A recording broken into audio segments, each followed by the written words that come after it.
Caution. Wave that one west, cover out that window. Let them know I'm coming with my kinfolk. Red letter, ski mask on, but I don't really ski though. Bullets ball head like they going through chemo. I slide on them Tony Hawk type. Better get your thoughts right. Jumping high on walls, this ain't Fortnite. Red dot, it kinda make it way too easy for a headshot. I put you under wing, it turned into a headlock. I told my niggas think it's time to put the pressure on. You bring that paper, told her throw a little extra on. We go to war and see a murder one, you murder two, it ain't the same degree. Better up into a capital offense for them dollars, but it really don't make sense. Guns behind tents with some liquor and we riding down the freeway. Slide on them, spin the block and replay, so we slide again. You know my position, I'm on standby. Ain't no competition, it's a landslide. Or you a rider, motherfucker, ride again. You said you slide on them, nigga, slide again. Niggas claim they hot, but we been fine. If they ain't one of mine, so they ain't tied. Or you a rider, motherfucker, ride again. You said you slide on them, nigga, slide again. We got this mapped out. Niggas selling wolf tickets, not living what they rap out. Said he gon' ride, too emotional, he'll crash out. 9 boxing, wrestle with this cannon, you gon' tap out. 100 troopers in the building, turn the shit into a blackout. We both come from the mother, why you tryin' to do me dirty? He cut himself off, we let him rock, he ain't worthy. You playing ball courts, throwing number like a jersey. While niggas folded like origami, I kept it sturdy. Told my son he got the blood of a king, he ain't got a word. They gon' cross you like a Christian, it's better to learn this early. They be watching, trying to copy, asking questions, trying to learn me. I ain't in the back and forth if the business don't concern me. Catch the rap from my anger, I be trying to give a mercy. As the angels keep me covered, I'ma slide, they might have heard me. They playing with that fire, get too close, it's gonna burn me. We ain't never looking back, moving forward, it's the journey. You know my position, I'm on standby. Ain't no competition, it's a landslide. Or you a rider, motherfucker, ride again. You said you slide on them, nigga, slide again. Niggas claim they hot, but we been fine. If they ain't one of mine, so they ain't tied. Or you a rider, motherfucker, ride again. You said you slide. Look, little nigga, I'm made. All these rappers soft, claim they all cut from a hold of a glove. I'm the one with the blade. Untamed gorilla, keep your hands out the cage. I'll be standing on their neck, one west to the grave. You can keep your mercy, nigga, I ain't worried. Revenge call me Buddy Love, I call her Miss Purdy. Nigga try to blitz, I'm going 730. I'ma shake the whole room like Big Shirty. Nigga say one war, it's whatever, buddy. Block fully loaded, you know these letters bloody. Come for me, you a bitch, homie. Boy, I'm realer than your big homie. But 44, yeah, the one and only. And you know I keep this blick on me. Bout to slam you like Mick Foley. I got that black out on my arm, play that bitch like a violin. Say me try me once, nigga, try again. You know my position, I'm on standby. Ain't no competition, it's a landslide. Or you a rider, motherfucker, ride again. You said you slide on them, nigga, slide again. Niggas claim they hot, but we been fine. If they ain't one of mine, so they ain't tied. Or you a rider, motherfucker, ride again. You said you slide on them, nigga, slide again.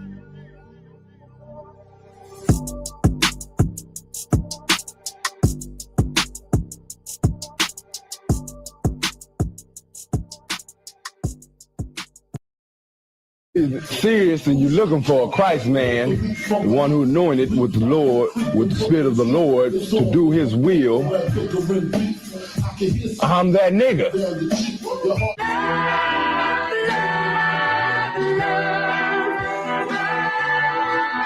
One West, 125th Street. Look, y'all put y'all faith in presidents like they gon' change this country. Run the league and let y'all play cause y'all gon' make a money. Fuck Obama, he ain't come here on cargo slave ship. What the fuck he do for blacks in his administration? I'm waiting, patient like a saint. Black, Hispanic, Native, they hate your ass the same. Hate Christ in their image, paint you as a slave. God ain't all love. Scriptures say he hate. African soul niggas, they know we not the same. School to prison pipeline to get you off the streets. Put you in the cell toilet connected to the sink. Molested as a kid, she prostituted as a teen. The byproduct of Martin Luther King dream. They just took the yoke off, my nigga, we ain't free. We living bleak in these wastelands of poverty. If you don't know the truth, then the lie sound promising. Prophecy, gift and the curse. Dylan started killing, they was sitting in church.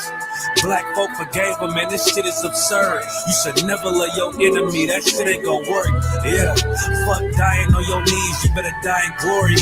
Man, I joined the UPK, taught me the art of war. I took a nigga life like mine to be recognized. I feel that pain every day, it can't be reconciled. Pops banging, my sister a prostitute. My brother got life, and somehow I still found the truth. War ready, no cowards, no excuse. Fuck reparations, you can't bandage no open wounds. Blood on the leaves, body swing hung from a noose. I was on a run in Nashville and I found the truth. I called the school, classes being held by the shock on my life. I want to be a gangster like a child. I do this for my brothers, real brotherhood. Everything we do, we got it out this book. My nigga, I can never be no African. UPK the only authorized acronym. I'm passionate about my brothers and sisters. We in hell, I ain't got nothing against them. That's another religion. If it ain't under your honor, ain't he murdered by them and got a hug from your honor. That's the way out for a coward in my observation. They don't fear the Lord, they indoctrinated. Wolves in sheep clothing, Joe Osteen. Real priest bringing back black royalty. One West on my headpiece, ranking order. Can't let them trick me off the streets, I gotta raise my daughter. I got brothers at the border ducking ICE agents. I got the name change, it was life changing. My family thought it was a game, put on all black, they said I was going through a phase. There's more of us in jail than it was slaves. Chose by the Lord, we could never be the same. Soon as they born, the wicked go astray. They left the truth, they wasn't with us anyway. Niggas weak, they just saying anything to be truthful. We don't want no cowards anyway. Look, coronavirus, that's a plague. You don't get too much sleep when you waking up the dead. First camp, I cut off all my dreads. I took an oath when that oil hit my head. Niggas capping like they lids. I'm a priest, I never stick no fork in no pig. I was dead till I found out how to live. This brotherhood taught me how to be a man. I came back to my roots, I had to dig. A couple gaps I had to bridge. I got a rib, I'm married to this work. You wanna serve the Lord, he ain't in the Christian church. Came back to my roots, I had to dig. A couple gaps I had to bridge. I got a rib, I'm married to this work. You wanna serve the Lord, he ain't in the Christian church.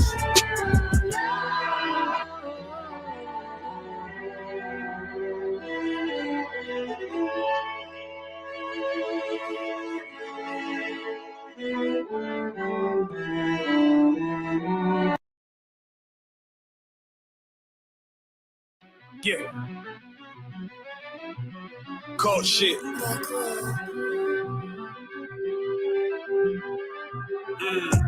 I ain't come with goons, but I'm well connected. Walk in the room and pop, pop, pop, like you got rejected. Let me see if you qualified or not. Spinning up in a tinted truck, riding around your block. Busy man. I get a word, he ain't shit from top to bottom like a motherfucking ceiling fan. Hopping out the rental van, on my way to Elliott. Rubbers out in copy and they killers out every set. But I ain't tripping on no blood. One West, all my niggas got it out the mud. Put your face on a t-shirt, memory of niggas acting tough in them songs, that's with the drugs. I don't need no cases, all my pistols clean. So now I weigh my options, used to use the triple beam. Used to get the wop, mix it with the nicotine. Now I travel state to state and put on for my team. The fuck wrong with them? Ain't on my level, I should let my dog get them. I see niggas and they feelings all feel them. Keep the Glockin' with me, it was like a ball with it. At the end, I gotta stay patient. They hate me, Lord, I gotta stay patient. You one of them? Yeah. What's the problem? One West, go over everybody. Cut the grass for the snake, fuck the gossip. Front line with them soldiers, that's my posture. Gun draw truck, cause it's an imposter. She get out the pocket, go to war with everybody, yeah. shit that hate make it to the featherweight. Niggas say they hard, but they sweeter than a dedication. Hold on, think it's time to introduce man and a bitch and a step and a roller. Hold on, and a G and a soldier and a mover. Hold on, and a killer and a prophet and a shooter, nigga. Trying to stay humble, my shit crazy. Cold leader, need the blue stripe, no Greek baby. Can't be serious, you a funny boy, young fly. Look wrong, must be a dummy, I ain't gunshot. Fuck that little bitch, you. Nigga swear he the go, bring him to the bush. The fuck wrong with him? Ain't on my level, I should let my dog get him. Niggas in their feelings, I don't feel them. Kid the Glocky with me, it was like a ball with him. Yeah, the end, gotta stay patient. They hate me, Lord, I gotta stay patient. You one of them? What's the problem? From World West, go to war with everybody. I'm from Philly, you get hot, you catch a cold case. I'm one with these brothers trying to set my soul straight. They done turned me to a prophet from a demon, and I'm locked in this shit and I ain't leaving. Never ski mask transform the war mode like I'm Voltron. Stamp on my head and my chest from the multi. Put something tight around your neck like a bow tie. Got my niggas waiting charged up like they phone died. Red letter, drip clean, it looks so fly. Claim he riding, that's why I left his ass roadside. He gon' die. Skyscraper to a nosedive. 9mm plus B for the 4-5. The fuck wrong with him? Ain't on my level, I should let my dog get him. I see niggas in their feelings, I don't feel them. Keep the Glocky with me, it was like a ball with him. Be at the end, I gotta stay patient. They hate me, Lord, I gotta stay patient. You one of them? Yeah. What's the problem? From World West, go to war with everybody.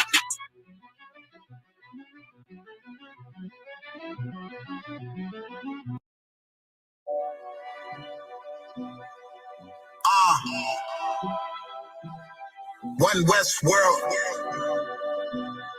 First everybody. Bitch, this is more than what they ever played up. Living by a code, put me in the gas up. Born in 91, pumping 93. Winter, Chevy feel like a nectar. But I keep it. It's more than what they ever played up.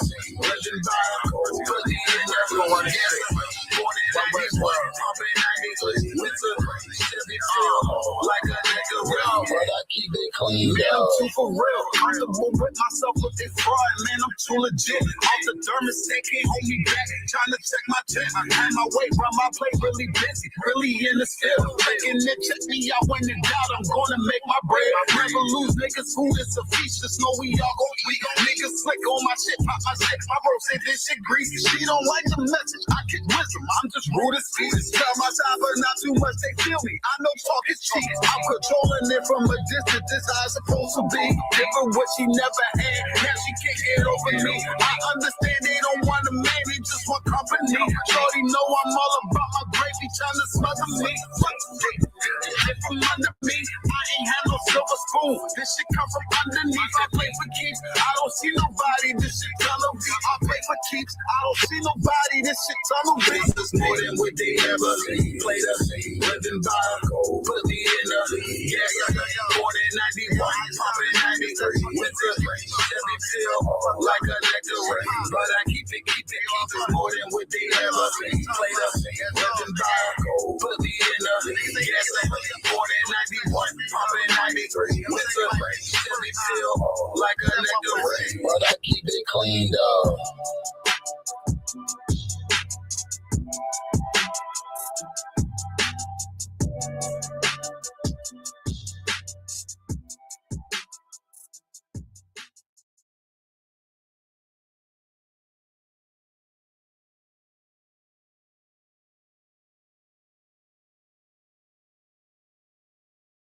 You cannot stay ahead of all facts.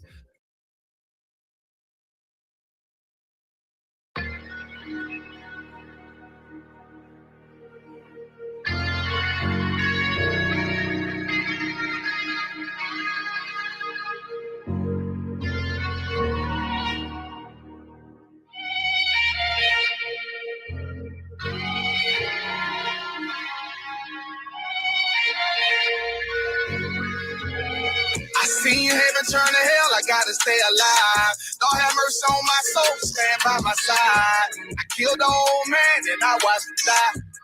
Lost a couple niggas, guess he wasn't my round. They play my niggas, lay you down, they all down to ride. Keep my gun in my arm, I gotta stay alive. I gotta stay alive. Keep my gun in my arm, I gotta stay alive. Tell me we don't live in hell. My brother doing 55 in that cell. Nigga claiming he your round here spit shell. Same nigga you put on it to stand and tell. How the fuck you turn your back on a nigga that love? Treat your kids like my kids, treat you like a brother. I told my dog, let's leave the streets to serve the most high. He said, fuck that shit, he trying to sell another pot. His daddy killed him, put him in the trunk, set him on fire. His wife was pregnant, he ain't never get to see his child. Had me thinking to myself, what happened if I die? Look my babies in the eyes, I gotta stay alive. I put my ego on the shelf and my pride to the side. I'm with some niggas who gon' step and got God on their side. Got in the ISUPK, they keep asking me why. As I do the work of the Lord, I gotta stay alive. Face the east, pray alive. I seen heaven turn to hell, I gotta stay alive. Lord have mercy on my soul, stand by my side. I killed the old man and I watched him die. Lost a couple niggas, guess he wasn't my round. They play my niggas, lay you down, they all down to ride. Keep my gun in my arm, I gotta stay alive. I gotta stay alive. Keep my gun in my arm, I gotta stay alive. You ever put back with a snake by your side? Yes, I see a man reach out to God before he died. Yes, I did. I know the Lord forgive us for these sins, but I'm starting to think the kingdom of heaven is for these kids. I told my daughter, there's one man in your bed, I won't stand for left. For my son, I hit your head on that fragile legs. I lost some niggas to that dope, I lost niggas to the feds. Remember John try to stick me for that G's on that bread, yeah. I was thugging with Lucky, that nigga left me for dead. I do it to the end, cause I listened to what was said. Mother told me she loved me when she was sick up in the bed. I was running them streets, but the truth made me a man. She don't really speak, cause she'll never understand. That's why I ain't even tell her about these voices in my head. I'm still trying to manage my anger like Uncle Craig. I seen heaven turn to hell, I gotta stay alive. Lord have mercy on my soul, stand by my side. I killed the old man and I watched him die. Lost a couple niggas, guess he wasn't my round. They play my niggas, lay you down, they all down to ride. Keep my gun in my arm, I gotta stay alive. I gotta stay alive. Keep my gun in my arm, I gotta stay alive.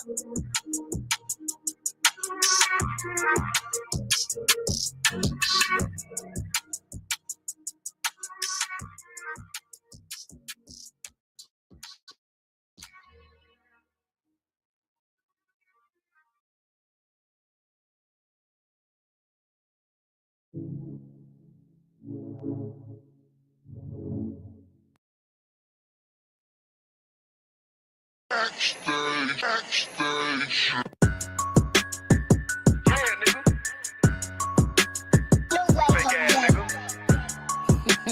You ain't no Israelite, but you a gospelite, bitch. Fuck you talking about? If that nigga won't walk, bitch, we ready. It ain't hard to find us. Hawk, I keep that stick locked, loaded, but he'll fade you line up. Young nigga named the Slayer. What you think? Well, you get done to try. Soft cold shit, we bout it. UPK, you solid. Little bitch think I'm crazy, think I'm playing like bitch, I ain't the one. Warfare every day, so who is you, bitch? I don't need your love. Killers right round the way. What you think? I love this brotherhood. Hood. More than you, bitch. Sharp on shit, I'm about it. UPK, you solid. Fuck nigga don't want war. It ain't enough. In your army, all the bitches wanna take my piece. All the hoes wanna take my piece. All the niggas wanna take my piece. No, I can't let a dog take it from me. I can't let a dog take it from me. You a hoe study and you dummy. And these bitches really out this bitch walk around like they don't know nothing. And a lame nigga fall for them and get set up for the coins and get gunned down, man down. Should've took the time, get a damn nose. But I see the shawty and I show her. She can never get a preach whore. You a dirt ass, rust that neck bitch with a fake ass jury. In Tennessee while I'm touring. That's a Tennessee, but she luring. And a sucker duck bitch ass boy, fuck nigga over that big mug. And I say, if that nigga won't walk, bitch, we ready. It ain't hard to find us. Hawk, I keep that stick locked, loaded, but he'll fade you line up. Young nigga named the Slay.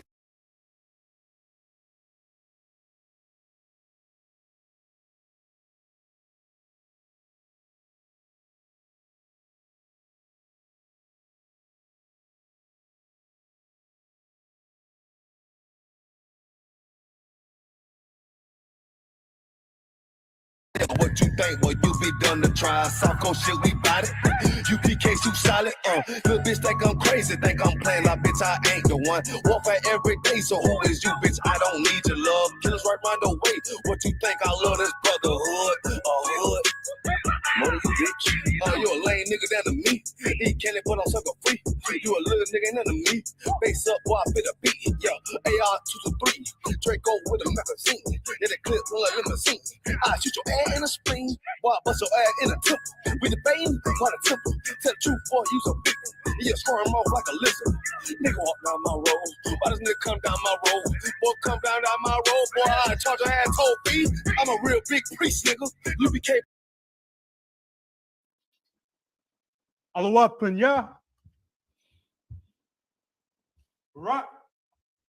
Yes. Yeah, how about you, Shai, brother? Clap it up.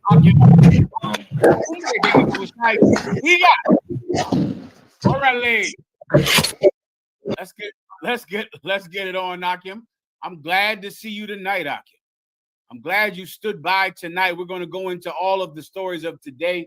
We're going to go into the obvious, everlasting Sharon Moore story, a story that keeps happening throughout the generations for two reasons: the low self-esteem of Black men, the lack of love and empathy for Black and Latino women, and for the predatory nature of bimbos.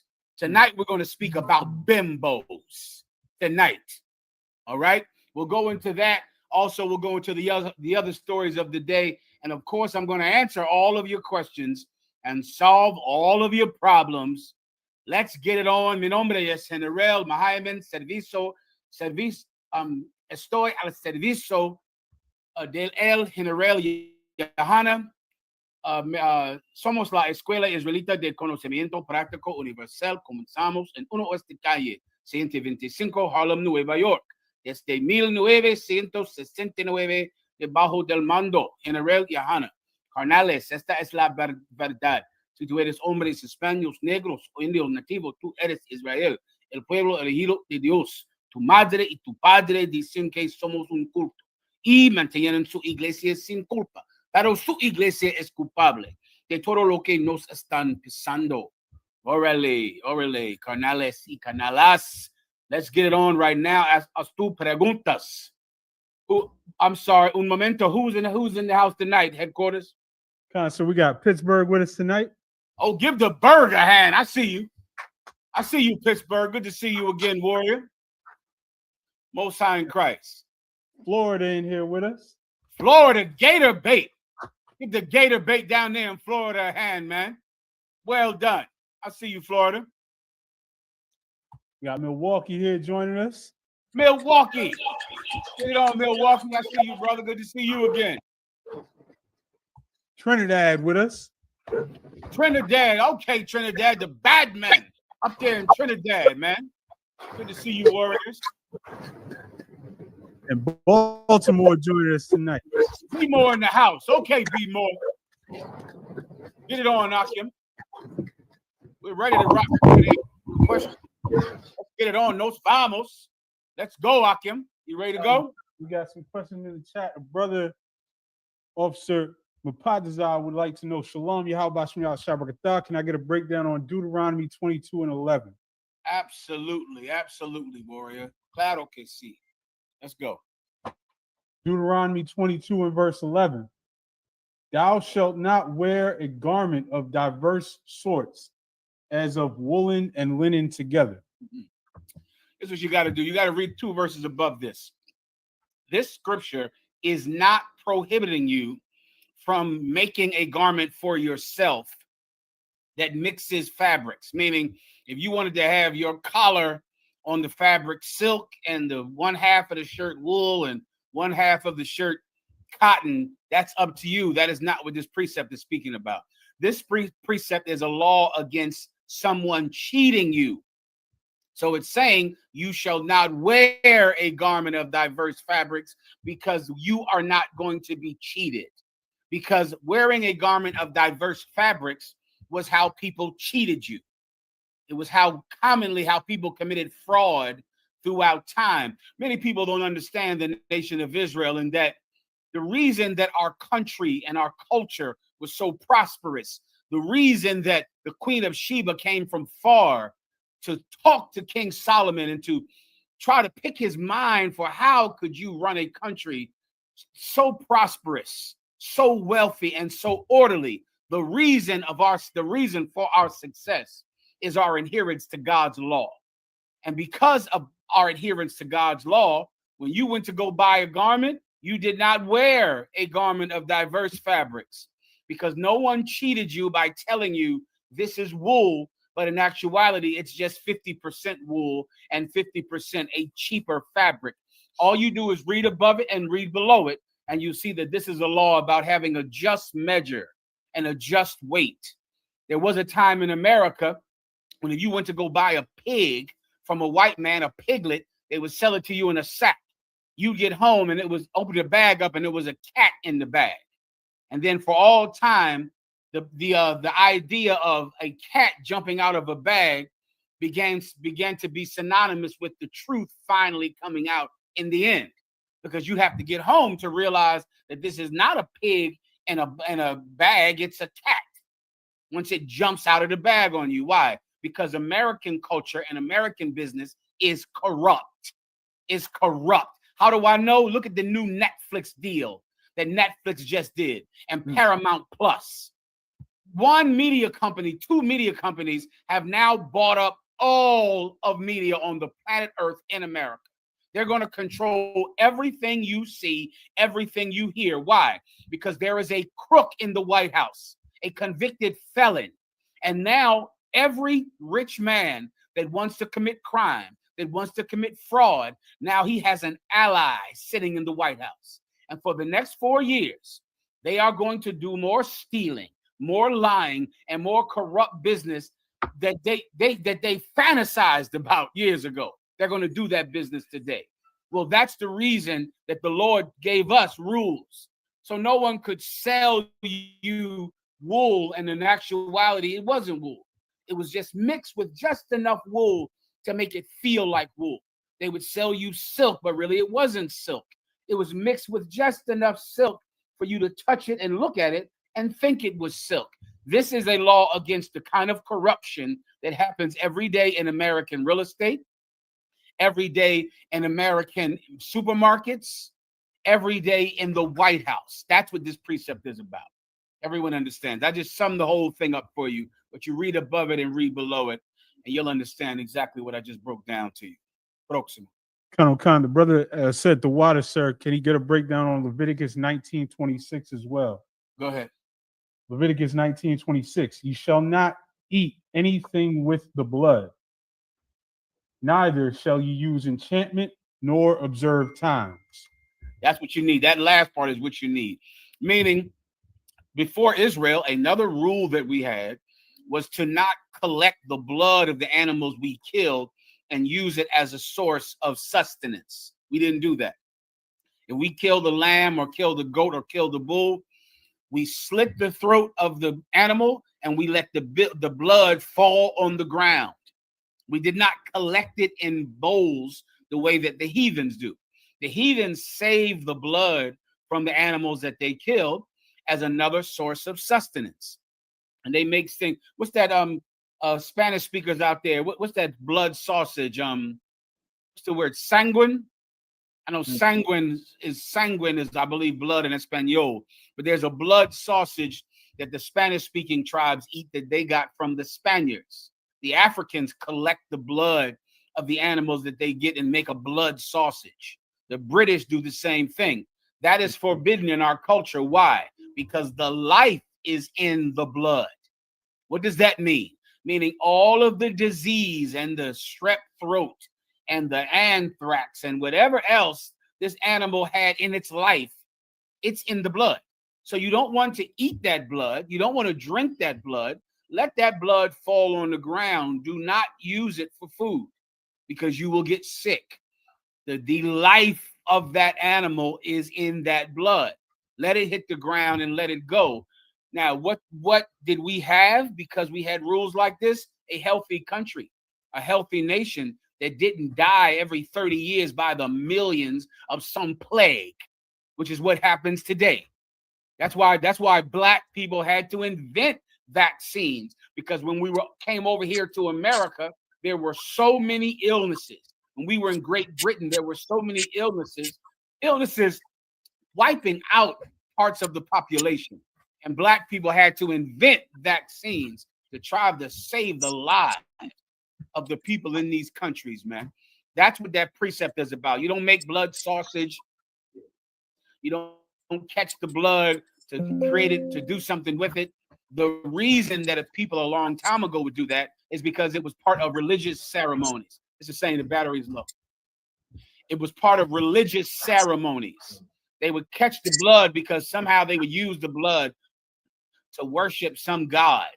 And they would catch the blood to, drink it or to make something out of it that was part of their religious customs to worship some false god, which is why the Lord, right after he said, don't drink the blood or use the blood, he said, thou shalt not worship these divinations and these, strange customs, because that's why they did it. We're not allowed to do it. You kill an animal, you let the blood run out of the goddamn thing, you cook the animal and you eat it. That's the precept and that's the breakdown. Next, Proximo. Okay, sir, we got a few responses in the chat. They said Morcia, a brother from Nicaragua, gave a different. Morcia is definitely the one I was speaking about. What was the other one? Brother said they call it Boudin in Louisiana. Boudin, that's right, Boudin. That's correct. In Louisiana, the French-speaking tribes out there call it Boudin sausage. Correct. Go ahead. Or Boudin. In Nicaragua, they call it moronga. Moronga, that's correct. Go ahead. Oh, and the brother also wanted to know in that verse, what is an enchantment? An enchantment is like a spell, right? If you want to understand real enchantment, I'll give you one right now. Oh, holy night. Oh, blessed night. Oh, Christmas tree. Oh, Christmas tree. How beautiful your branches. Silent night. Holy night. Jesus has come. Christmas carols are enchantments, right? Those are enchantments. Those songs that you sing that make you feel so warm, give you such a sense of nostalgia. And you feel so much love. And hopefully that feeling of love will fight off the seasonal depression that's going to make you kill yourself around every Christmas season. That's what you're hoping. This time of year has the highest rate of suicide every year. And it's a demon that I hate every year. I can feel it coming because I know that my brothers and sisters are under attack this year, this time of year, every year, because there's a feeling of sadness and misery and childhood trauma that's going to start coming to your mind. And you're hoping that silent night, holy night will chase it out of your mind. It doesn't work. It's temporary at best. And before you know it, if you don't get enough drugs into your system, you're going to kill yourself for Christmas. That's an enchantment. Anything else? If I could, sir. One of our brothers did something much better with a Christmas tree up in Syracuse. Let's see it.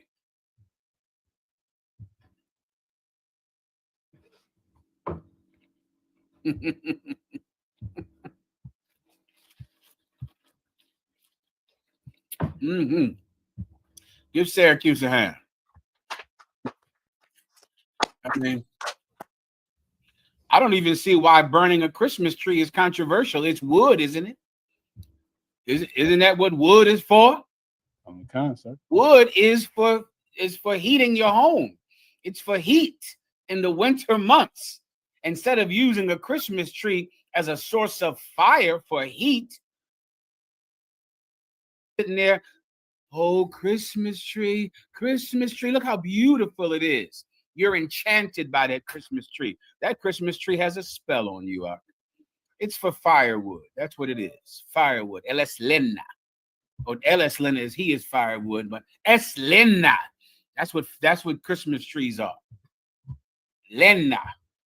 Is there anything else? Sir. We got another question in the comments. Shalom, Lord in Christ, General Muhammad, with your grace, Adawan, would you break down Ecclesiasticus 40 and 23? Absolutely. Claro que sí. No problem. Sin problema. Let's hear it. Ecclesiasticus 40 and verse 23. A friend and companion never meet amiss, but above both is a wife with her husband. Let me give me one verse above it. Verse 22. Thine eye desireth favor and beauty, but more than both, corn while it is green. Keep going. Read one verse above that. Verse 21. The pipe and the psaltery make sweet melody, but a pleasant tongue is above them both. This for you young brothers out there, this is about love. Romantic love is what they would call it today. This is about a man loving a woman. And it's the elder brothers, the father figures, teaching the younger brothers how to get a woman, and more importantly, what kind of woman to get. All right. So just remember that as I go to break down these verses. This is about relationships. This is about finding a mate, finding a woman. What kind of woman should you choose? What's valuable in a woman? That's the topic. Okay. I'm going to break it down now from right here. Go ahead, brother. Start over. Verse 22. Thine eye desireth favor and beauty. Your eye desires. I'm sorry. Is that where I backed you up 2 verses? No, that would be verse 21. Yeah, but start where I backed you up to, please. Sir. Verse 21. The pipe and the psaltery make sweet melody. The pipe and the psaltery. A pipe is like a instrument, like a flute or something like that. It's a wind instrument. That's what a pipe is. A psaltery, I can't recall what that is, but it might be the same thing. You can look up what a psaltery is, but it's a musical instrument, a psaltery, okay? The brothers can look up and see what it is. Those things make beautiful music, sweet music. The pipe and the psaltery. Keep going. Yes, sir. Verse 20, Salakia, but a pleasant tongue is above them both. Yeah, but a pleasant tongue is above musical instruments. It's above music. What is that telling you? The same way people play music to seduce someone, what is better than music? Being able to talk to a woman being able to talk to you. People love to hear music. People love to hear the seduction of music, but people don't value talking to each other correctly, with kindness, with sweetness. But everyone loves a beautiful song. Everyone goes to a concert to enjoy a beautiful song or listens to a beautiful song. Talking to someone whose voice is sweet, whose conversation is sweet, that's better than music. That's better than music. Young brothers, you should learn that. Sisters, you should learn that. You should learn how to talk to each other, right? If you know someone is seduced by a beautiful song, then how much more will they fall in love if you can talk to them sweetly, if you can speak to them with kindness? Keep going. Yes, sir. An Angry Black Man Media said a psaltery is a stringed instrument. A psaltery is a stringed instrument, much to like a piano or a guitar or a stand-up harp or a stand-up bass or a bass guitar. That would be in the those would be psalteries. All right, continue. Verse 22, thine eye desireth favor and beauty. You see, your eye desires favor and beauty. That's what you're looking for. You're looking for some woman that is beautiful. That's what your eye desires. Continue. But more than both, corn while it is green. But you know what's better than favor and beauty? Corn while it is green. I will be highly impressed if someone can answer that question and tell me what that is. I will be impressed. What you're looking for is some woman that is, gorgeous, drop dead beautiful. What's better than that is corn while it's green. I'll give you a few seconds while I drink this excellent scotch for you to answer that question.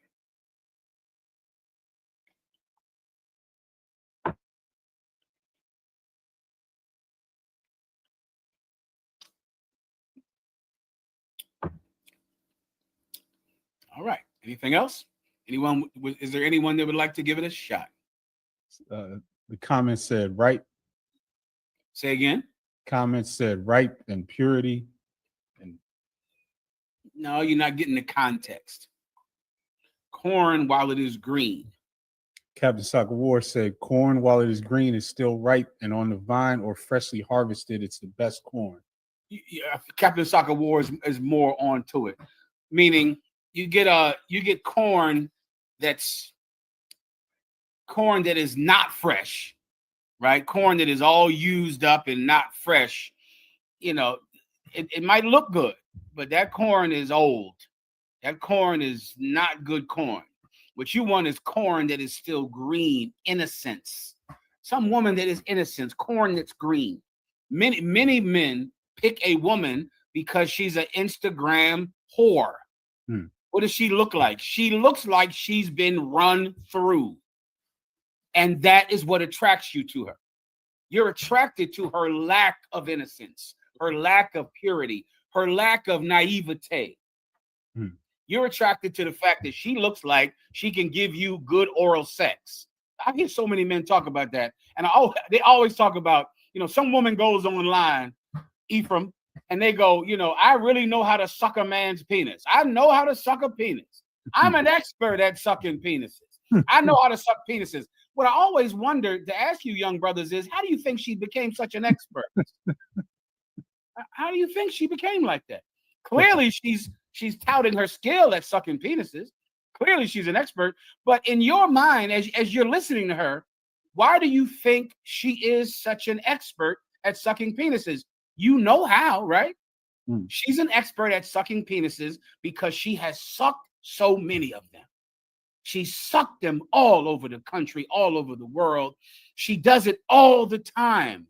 She is old corn that, although it looks like you could have some of it, it's really been already eaten. It's, there's nothing on that cob. As opposed to green corn, fresh corn.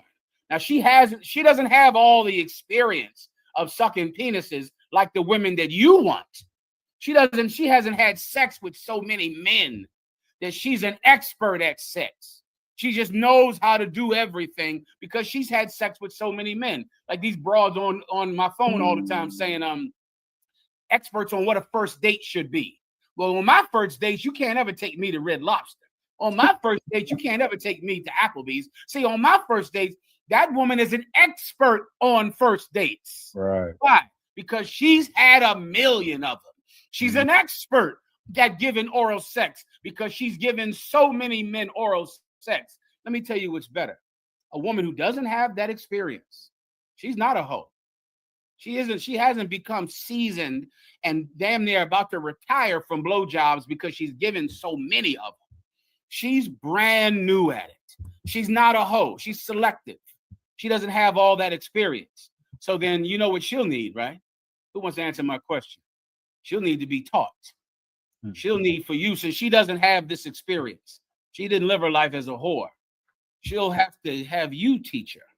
She'll have to have you teach her sex and for you to teach her intimacy. She'll have to, these women, you'll have to teach them how to relax around you because they won't know how to relax around a man because they're not whores, because they're very selective about who they give themselves to. They don't know. They're not experts at this, but you can teach her. Oh, Lord, can you teach her? Before you know it, if she had a good enough teacher, that woman will perform acts on you. She'll treat that penis like it has colostrum in it. Everyone understand? Yes, sir. I think I went too far by saying that, Ethan.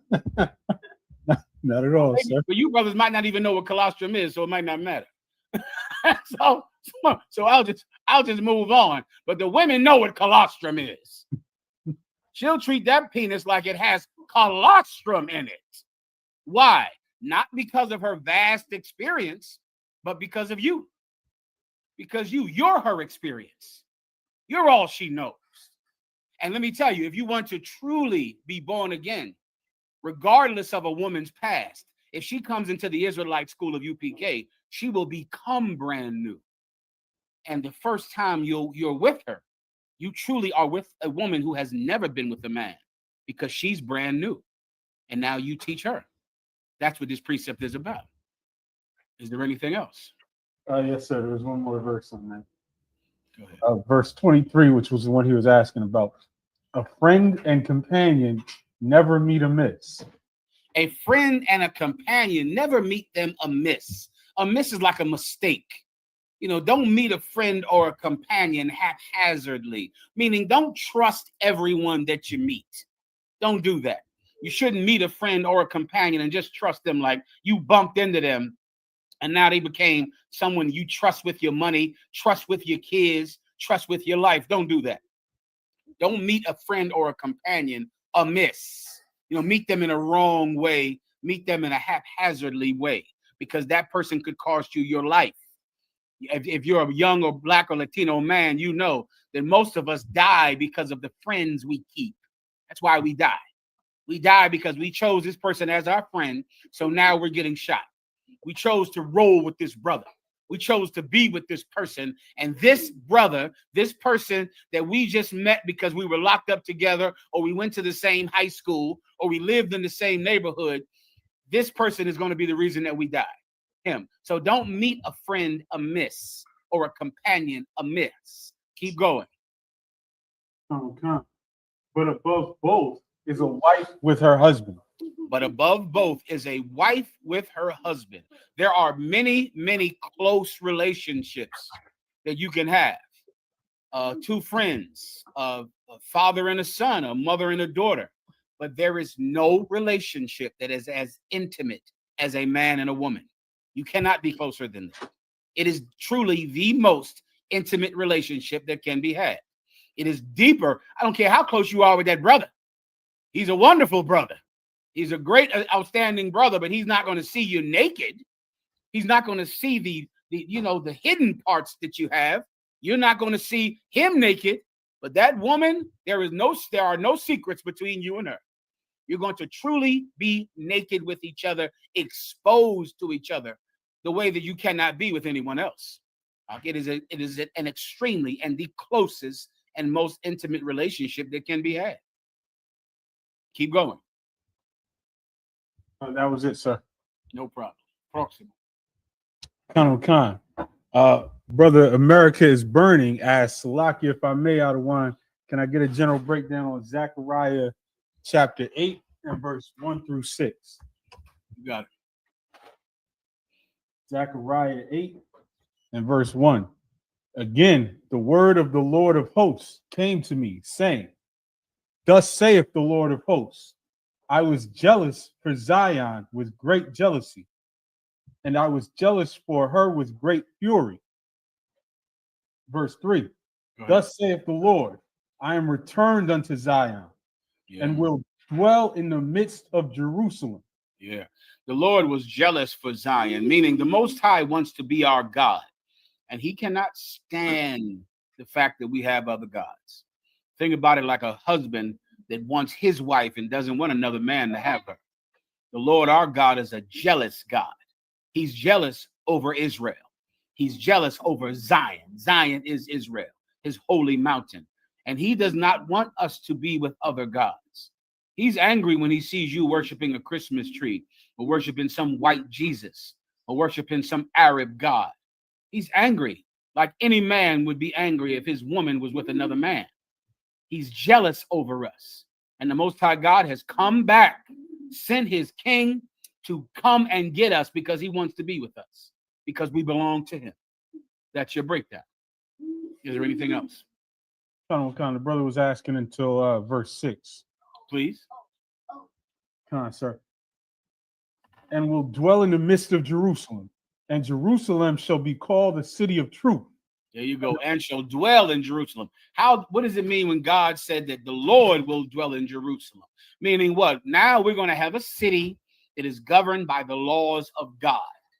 The Spirit of God is here. The Spirit of God is absent from America, absent from Great Britain, absent from Trinidad. The Spirit of God is absent from the countries of our oppressor. And that's why such oppression and such death live here. Satan rules America. Satan rules Trinidad. Satan rules Great Britain and Canada. And because of that, our people are in such turmoil and dying so terribly in these countries because the Spirit of God is not there. But if the Spirit of God was there, then the court system would be ruled by righteous judges. Then the laws and the customs would be laws and customs of God that would promote life and not death. But because it's the opposite way here, we suffer and we die. But in Jerusalem, God will live there. That's the point. Keep going. And the mountain of the Lord of hosts, the holy mountain. When I said Zion, Zion is the mountain of God. And the Lord calls us, his people, Zion. Keep going. Verse 4. Thus saith the Lord of hosts, there shall yet old men and old women dwell in the streets of Jerusalem. And every man keep going. Keep going. And every man with his staff in his hand for very age. Yeah, that's a beautiful thought, man. And once again, if you can just imagine what it's like to live in America, then you'll know what a rare treasure that is. The Bible says that someone shall come from across the planet Earth who will have no mercy on the elderly, no mercy on the old. That's where you live right now. You're in a place right now where white men in Washington, D.C. are fighting day and night to cut the health care off from elderly people, to get rid of their health benefits, to get rid of their pensions, to get rid of their social security, because this land has no mercy on the elderly at all. But in Jerusalem, the elderly will be in the streets walking. You'll see elderly people everywhere because they'll live to such a ripe old age and they'll be able to be sustained and healthy. And you'll see them walking up and down the street, finally getting to enjoy all the labor that they've done in their long lives, because we're going to live a long time. What do we have here in America? People dead at 13 years old, dead at 25 years old. This is hell. But when God puts his spirit on his people in his land, then you'll have elderly people, people that grow to an old age, people that are cared for to live longer. Keep going. Verse 5. And the streets of the city shall be full of boys and girls playing in the streets thereof. The Bible says that a person will come against thee from across the world that will have no regard for the young or the old. Now you live in a place where your children are afraid to die at 12, at 11 years old. Many of them will die in the womb because of abortions. That's where you live now. But in Jerusalem, when God finally lives in us and we are with him and our rules and our customs come from him, now children play. Now the children don't die. Now the children live. Now the children are happy. They're not molested. They're not murdered. They're not stolen. They're not enslaved. They're playing in the streets. They're playing in the neighborhoods. This is a reason and motivation for us to change our lives so we can live in a place like this. So we could live in a place like this, where the elderly are healthy and walking down the street with their sticks and with dignity and honor because they live so long. Children feel so safe. And they're running around playing. The people of society that are the most vulnerable in America, in Great Britain, are the people in Jerusalem who will be the most cared for, who will be the most protected. This is motivation to get off of drugs. This is motivation to give up Christmas, to give up your lust and your hatred of one another, because a place like this is your reward. Is there anything else? Kind of one more verse, sir. Verse 6. Thus saith the Lord of hosts, if it be marvelous in the eyes of the remnant of this people in these days, should it also be marvelous in mine eyes? Saith the Lord of hosts. Yeah, I mean, if it's marvelous to you, should it also be marvelous to him? Meaning, if you hearing this go, wow, that is amazing. Well, how do you think the Most High God feels about it? Seeing that he's so jealous over us, seeing that he wants to be our God. Well, what if we wanted to be his people? If you think this is amazing, so does God. He thinks it's amazing too. Let's come together as a father comes together with his children, and let's make this place a reality. Is there anything else? Sir. And a brother that just asked in the chat, but I believe it's what you just answered. Says Shalom, General Lord in Christ. What will life, day-to-day life, be like for us in the kingdom? I believe that was the answer, Warrior. Sir. Is there anything else? Yes, sir. Tribe of Issachar asks, if I may, with your grace and mercy, will we ever see the Most High face to face one day, like in Job 19 or Matthew 8 and 9? No man has seen the Lord face to face, literally. What you're reading about in Job and in Matthew, that absolutely will happen. But it's not the literal way that you might be imagining it. Go ahead and read those precepts that the brother pulled. Come. Matthew chapter 8 and verse 9. For I am a man under authority, having... I don't know if this was the one that he meant. All right, try another one. Try the other one. Job 19 and 25. For I know that my Redeemer liveth, and that he shall stand at the latter day upon the earth. And though after my skin worms destroy this body, yet in my flesh shall I see God. Yeah, man. Though after worms destroy my body, though in my flesh I shall see God, meaning after my body has been eaten by the maggots, yet in my flesh shall I see God. In my flesh, seeing God is not literally seeing him with your eyes. How do you see God in your flesh? You serve him with your body and soul. That's how you see God. You see God by serving him body and soul. In doing so, God is here. That's what Jesus Christ was always saying, and people thought that he was saying that he was God. When thou hast seen me, thou hast seen the Father. Not because Jesus is God, but his actions are sanctioned by God.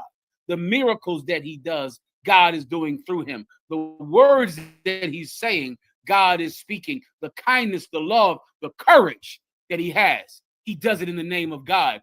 You can do the same thing. You can do the exact same thing. You can represent God. You can have him in your flesh, even though the worms eat your body. You can have him in you. The Bible says, he that is in me is greater than he that is in the world. Why? Because he that is in me is the Spirit of God.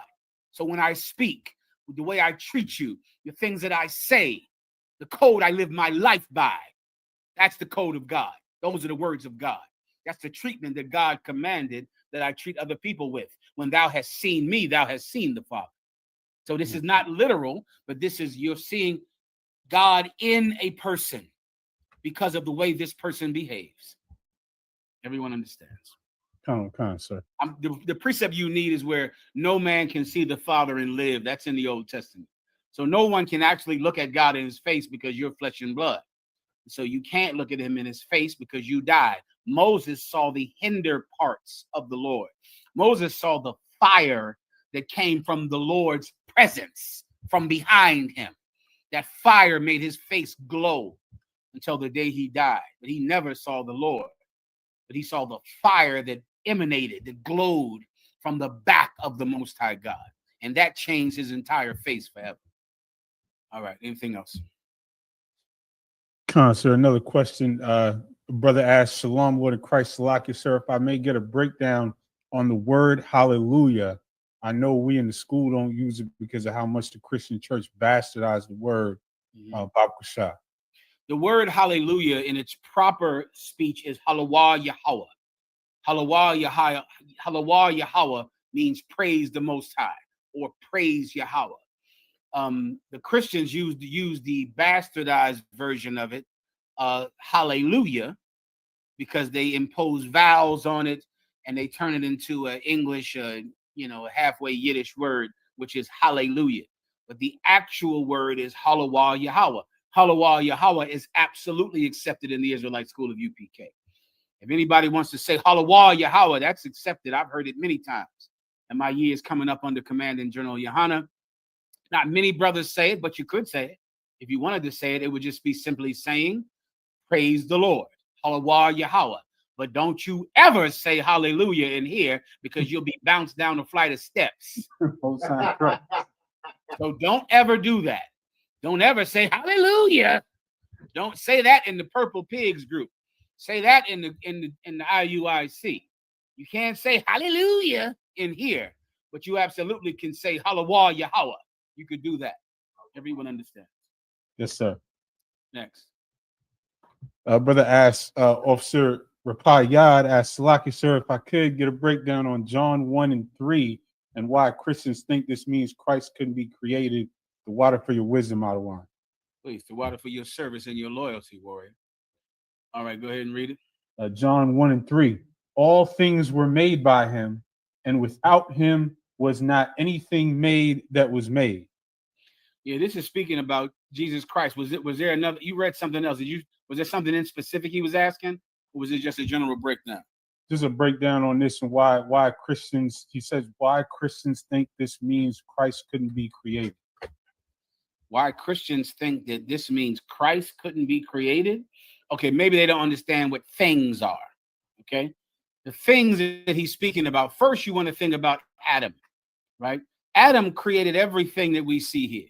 The Lord put Adam on the earth, and Adam subdued the Garden of Eden, named all of the animals, and brought order to chaos in the garden until he sinned against God and was kicked out. What Adam did on the planet Earth, Jesus Christ, before he came to the planet Earth, when he was in the form of Melchizedek, when he was with the Father, he followed the instructions of God and he made the things. He didn't make God, he made the things. What are the things? He brought the elements together that were without form and void. They were already there, but they weren't put together scientifically to make the planet Earth. When you read in the beginning, in the book of Genesis, it means the context is in the beginning of the creation of heaven and earth. Those are the things. The things are the stars you see from the earth, the moon that you see from the earth, and the earth. He made those things when he was in his supernatural form, which is in the form of Melchizedek, which is a priest forever.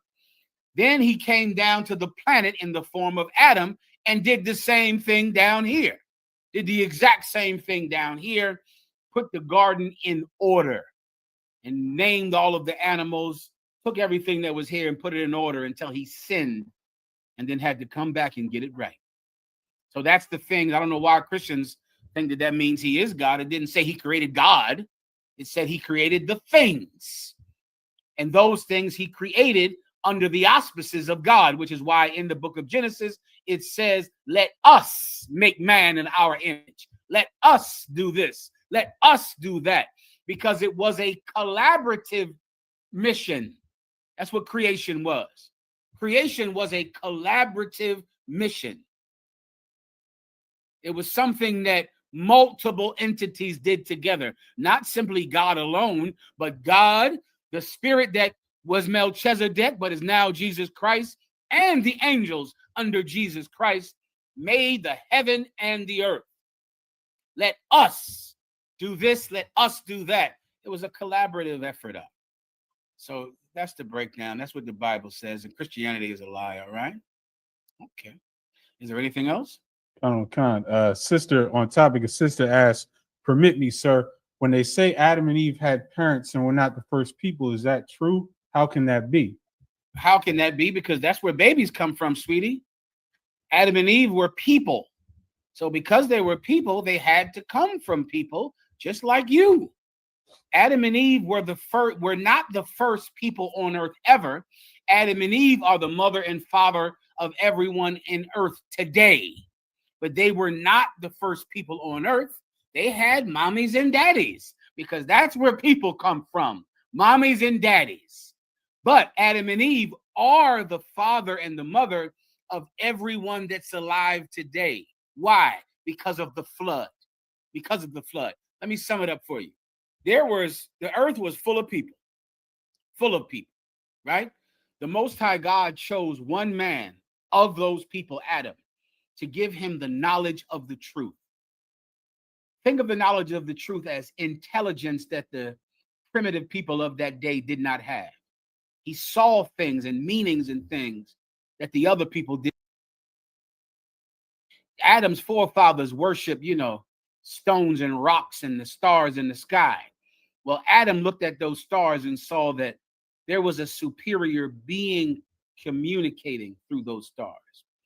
He saw, unlike everyone else, he shouldn't worship the stars, but that someone was talking to him. And he was right. The God of heaven and earth was talking to him and chose him, gave him a superior intellect, a superior understanding that the other people didn't have, and then put him on a mission to bring order out of chaos, and then gave him a woman so this woman could aid him in this mission that God put him on, and gave this woman a superior intellect, a superior understanding so that she could help him. The Bible says that Eve was a help like unto himself. So she wasn't stupid like a dog or stupid like some cat or a horse. She was a woman with intelligence, sophistication, sagacity, and she could aid Adam in his mission to bring order out of chaos. Then they went along and they began to work and work well, but then they fell because of temptation. The temptation came from the other people, namely a snake, not because he was an actual snake, but because he was a man who could not be trusted, a man who was low down and dirty, and he was a liar. And he fooled Eve and tricked her. She wanted to be like the other people who weren't in the garden, but they were great and they were powerful. They had things that Eve wished she could have. With her superior intellect, she began to desire things greater than that was in the garden. And they were tricked and fooled, and then she went and tricked and fooled her husband, and they were expelled from that garden. And then they left, and they began to wander, and they began to grow, and they began to grow, and they began to grow. And then they had a grandson. Their grandson, his name was Noah. Noah is the grandson of Adam and Eve. Noah went, and Noah was an alcoholic. He was a drunk because he didn't grow up in the Garden of Eden. He grew up with everybody else. And now Noah was some alcoholic. In his bloodline, there was majesty. In his bloodline, there was a superior connection to God because of who his grandfather and grandmother were. And God one day came to him and told him to build an ark because God was sick of the fact that everyone else was having sex with women outside of their bloodline. God couldn't stand it. So then God killed everybody on the earth except for the grandparents, the grandson of Adam and Eve. He killed everyone else. There were no other bloodlines that existed because God killed every other bloodline. And at the end, the only bloodline that was left was the bloodline that he chose through Adam. And that's the reason that Adam and Eve are the mother and father of everyone that liveth, not because they were the first person or the first couple on earth. All right, next. Colonel Khan, the sister says, sounds like us today, sir. That's exactly what it sounds like. Well said. Bien dicho. Brother asks, Salakia, sir, in Revelations, when it says in the New Jerusalem that God will be our sun and moon, is that literal, sir, Baba Shah? No, it is not literal. It's metaphorical because blacks and Latinos, we speak metaphorically. We speak in poetry. Blacks and Latinos are poetic. When it says that God will be our sun and our moon, meaning they will be our guiding light. That's what the same way the sun guides you by day and sustains you by day, and the moon is your guiding light at night. If you're traveling on the ocean and you see the moon, and you can chart a course at night by seeing the moon and the stars. That's what the Most High God will be for us, our guiding lights, meaning we're going to live our life based on what they direct us to do. It is not literal. Next. Colonel Khan, sir. Young man O asks Salakia Adawan, can we get a breakdown of Revelations 12:1, the water in advance? No problem. De nada. Revelations 12 and verse 1. And there appeared a great wonder in heaven, a woman clothed with the sun. You want this entire breakdown? Colonel Khan, sir. Okay. Just this All right. verse. Go ahead. Well, how many verses? Just this verse. Verse All 1. right. Go ahead. Come. And there appeared a great wonder in heaven, a woman clothed with the sun, and the This moon. woman is clothed with the sun. Is a metaphor for the nation of Israel. This is Israel. This woman clothed with the sun means she's glowing, like sun rays are all over her. She's shining. She's the nation of Israel. Continue. Come, sir. And the moon under her feet. The moon is under her feet. She's the nation of Israel. Clothed with the sun, the moon at her feet. She is glowing. She is the nation of Israel, shining because of her greatness, because she is the chosen people of God. Continue. And upon her head a crown of 12 stars. How many stars? 12 stars. A crown of 12 stars, each one representing each of the 12 tribes of the nation of Israel. Las 12 tribus de los nación de Israel. Continue. Yes, sir. Salaki, sir. Brother asked, Salaki Alawab, can you break down Matthew 27 and 24? Of course. Glad OKC. Go ahead. Matthew 27 and verse 24.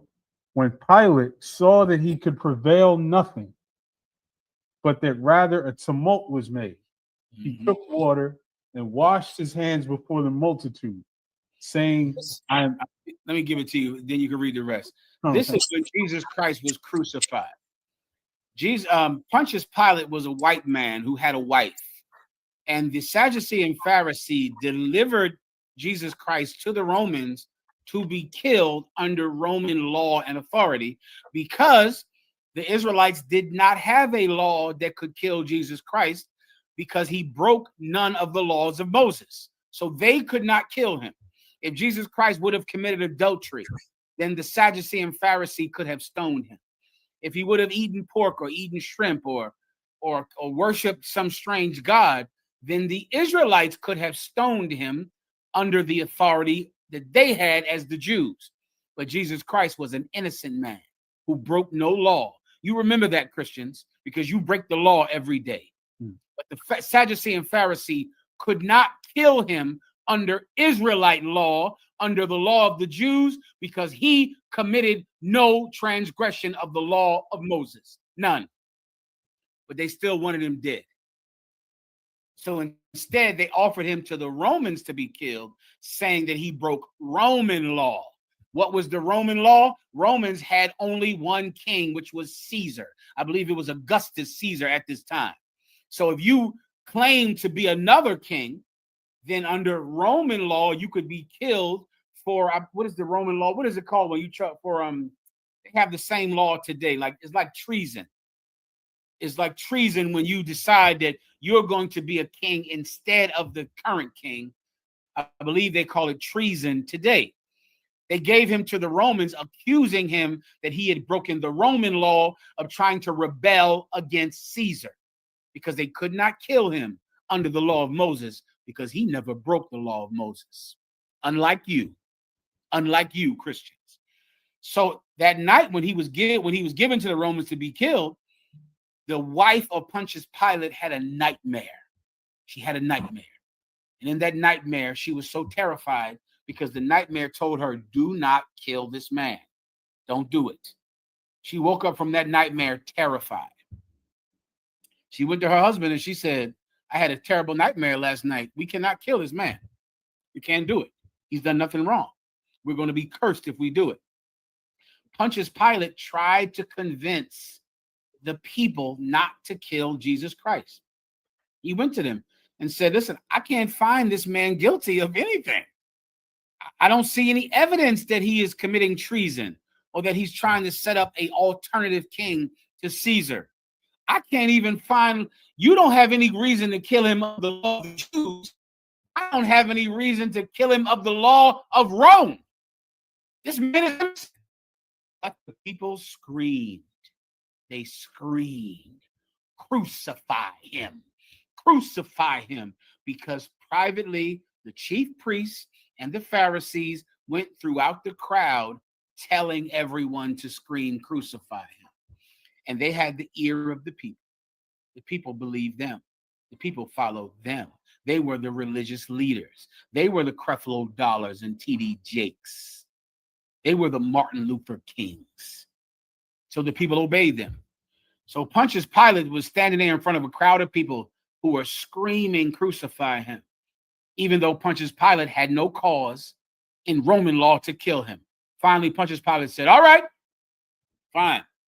He went over to a basin of water and he washed his hands and he said, my hands are free from the blood of this man. This is not on me. This is on you.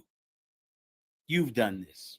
Why was this done? So that in the spirit, you could always know who killed Jesus Christ. The religious leaders of Israel did it. And they were in a conspiracy with the Romans, a conspiracy with the heathens. Give me that precept where it says, of a truth, the Romans, the Pharisee, the religious leaders, all of them came together to kill our Lord. That's in the New Testament. I believe Romans. I could be wrong. They were involved in the conspiracy. The Romans did the dirty work, but the religious leaders of the Jews, they were at the head of the conspiracy. You understand? That's what this precept is about. I just broke it down for you all at one time so you could understand. If you need that other precept, I'm sure the brethren will get it for you. All right. Was there anything else? Kind of, sir. We got some more questions in the chat. Brother asks, Shalom, out of one Lord in Christ. Can I get a breakdown on Zechariah 14, verse 16 through 18, Baba Bashar? Please. Go ahead. Zechariah chapter 14 and verse 16. And it shall come to pass that everyone that is left of all the nations which came against Jerusalem shall even go up from year to year to worship the King, the Lord of hosts, and to keep the Feast of Tabernacles. Read it one more time. And it shall come to pass that everyone that is left of all the nations which came against Jerusalem shall even go up from year to year to worship the King, the Lord of hosts, and to keep the Feast of Tabernacles. Keep going. Verse 17. And it shall be that whoso will not come up of all the families of the earth unto Jerusalem to worship the King, the Lord of hosts, even upon them shall be no rain. What is this? I'm trying not to give you the answer. Read one more verse. Verse 18. And if the family of Egypt go not up and come not, that have no rain, there shall be the plague wherewith the Lord will smite the heathen that come not up to keep the Feast of Tabernacles. This is a precept about the kingdom of heaven, about a glorious day in my sight. Este es un día glorioso, a glorious day. Right now, you know, virtually every one of my people worship a strange God. My people don't worship the God of their forefathers. My people worship the God of their oppressor. Let me ask you a question. Who asked this question right here? Kazak Damar. Kazak Damar, what religion were your family? And why were they that religion? I'll give them 2 seconds to understand this. I'll break it down in a time, because of the time crunch. Every nation on the planet Earth is going to have to follow our high holy days. Every nation. The Chinese, the ones that are left. The Japanese, the ones that are left.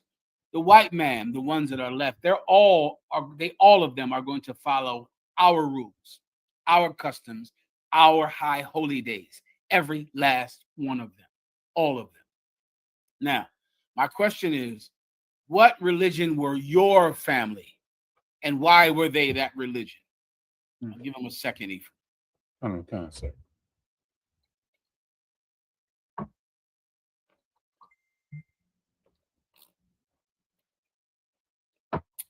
Ten seconds.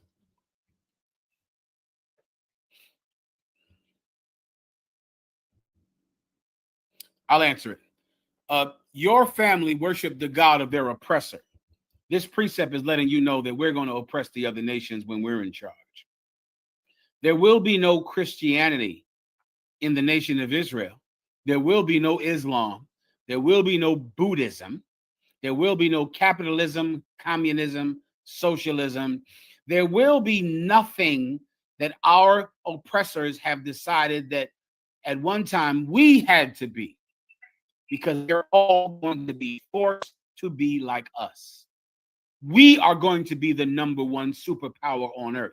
And all of the lesser nations will worship our God and observe our high holy days. That's what this precept is about. Jesus Christ said it in the Bible. He is the Lord of lords and the King of kings. And the Old Testament says that they shall beat their weapons of war into plowshares, and they shall study war no more. The other nations that fight each other and kill each other for oil, the same way Donald Trump is committing acts of murder against the Venezuelans today, that won't happen in the kingdom of heaven. The same way the Africans are killing albinos right now in Africa, cutting their feet off of albino children because they believe in witchcraft. That won't happen in the kingdom of heaven, because the Africans won't worship their African gods anymore. The white man won't get a chance to worship money anymore, lust anymore. They're all going to celebrate the Passover. They're all going to keep our laws and our customs, because in this day, we are the superpowers of the earth. In that day. And they're all going to follow us the same way your grandparents followed them. That's your break. Is there anything else? Sir, it might be a good time to get into your topics. Let's clap it up then. I think am I missing the brothers from the other zones? They didn't have any questions or topics they want to go into. They have not indicated that they have any questions. Then let's get it on, then, from the water. No sign of Christ. Can only see here on 11 Alive, showing a Snellville middle school boy throw his female classmate into some desk before walking out of the room. 11 Alive's Chase Howell spoke to the mother of the boy who's in that video, who says people have it all wrong, and she has proof. It was this slap that Adriana Cotton says set her son Derek over the edge. I guess it was a slap in the face the first time. Something was said after that. He just scrolled on his phone. It happened a few more times where she hit him repeatedly. And the part that the video that I showed you was the last slap that she did before he finally retaliated. On Friday. So tell me, I don't know much about this story, Ephraim. Can you break it down to me and break down the aftermath of what people are saying online? This is from a high school in Georgia, I believe, and the mother of the boy has defended him, saying essentially that if the female hit him, she should expect to be hit back, and so now that sparked the debate on how he should have reacted and whether he was justified in throwing her across the room. I got you.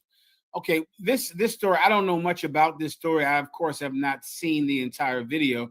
But I will just give you some life lessons that you have to learn about the differences between women and men. In this society, maybe in virtually every Western society, women are taught that they are allowed to hit men. There is far more abuse that comes from women to men than there are men that abuse women. Women that abuse men is so accepted that it's not even considered abuse. It is absolutely normal for a woman to smack a man, to scratch a man, to hit a man. I remember years ago when this woman cut off a man's penis.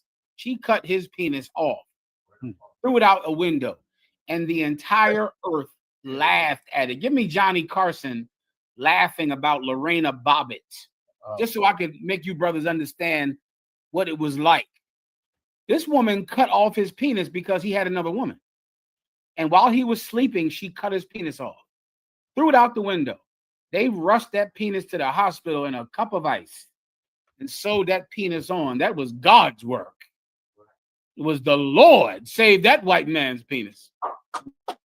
Give him a hand. I mean, man, Jesus.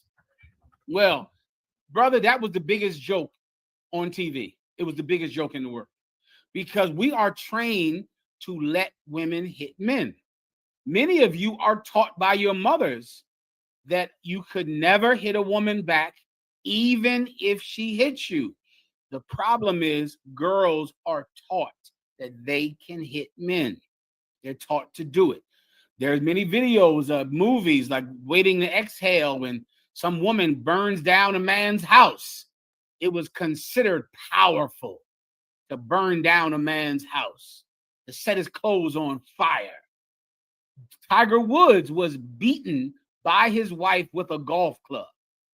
She beat him, and it was funny. Women are taught to beat men. Let me show you this. Go ahead and play the video. I couldn't find the Johnny Carson, but this is from Saturday Night Live. It was all over the place. Go ahead. Hello, I'm Cynthia McFadden for Court TV.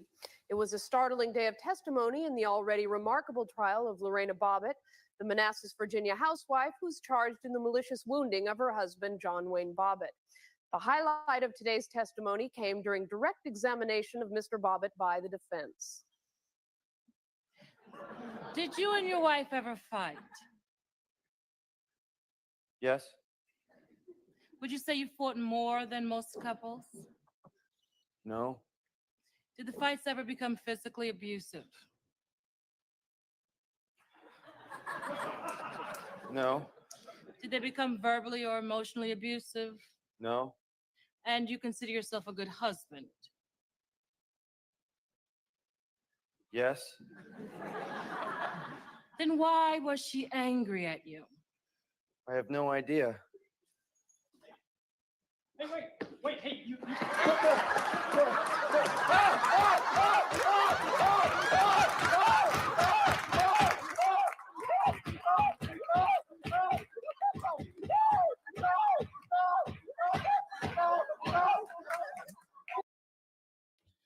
It was a joke.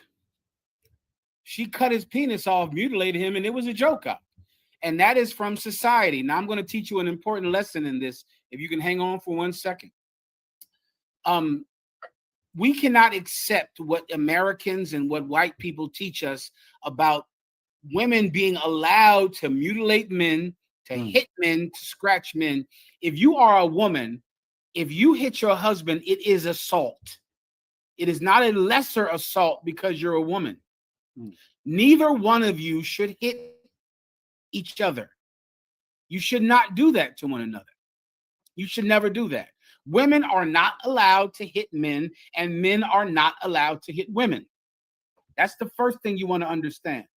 This society teaches women that it's funny for women to hit men, and it's a terrible thing for a man to hit a woman. Neither one of you should hit each other. Now listen very carefully to this next part. The reason that this society teaches that it's funny for a woman to hit a man and it's not funny for a man to hit a woman is because men are so much stronger than women. So much stronger. That's why no one cares if a woman hits a man, because her hits in most cases are nothing. But baby, if he hits you, it's going to be terrible. Horrible. That's the reason that society teaches a man, don't ever hit a woman no matter what, because this woman is going to hit you.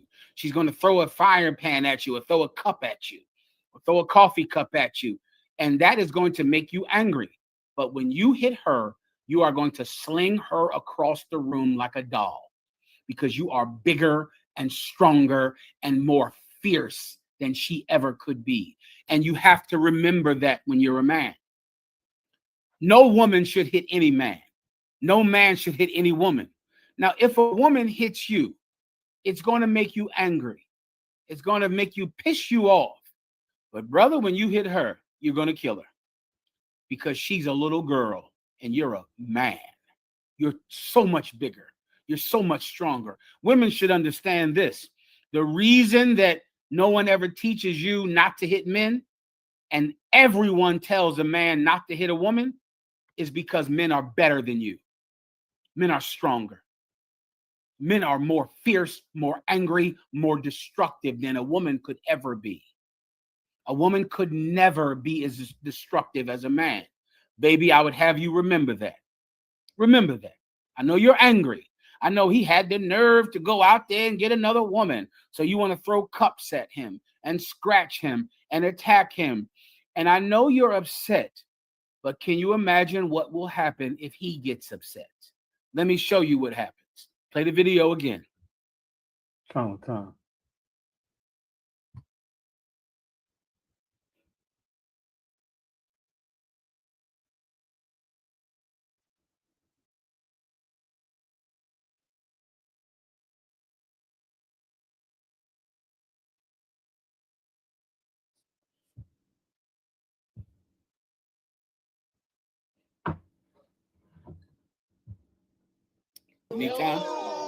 That Adriana Cotton says set her son Derek over the edge.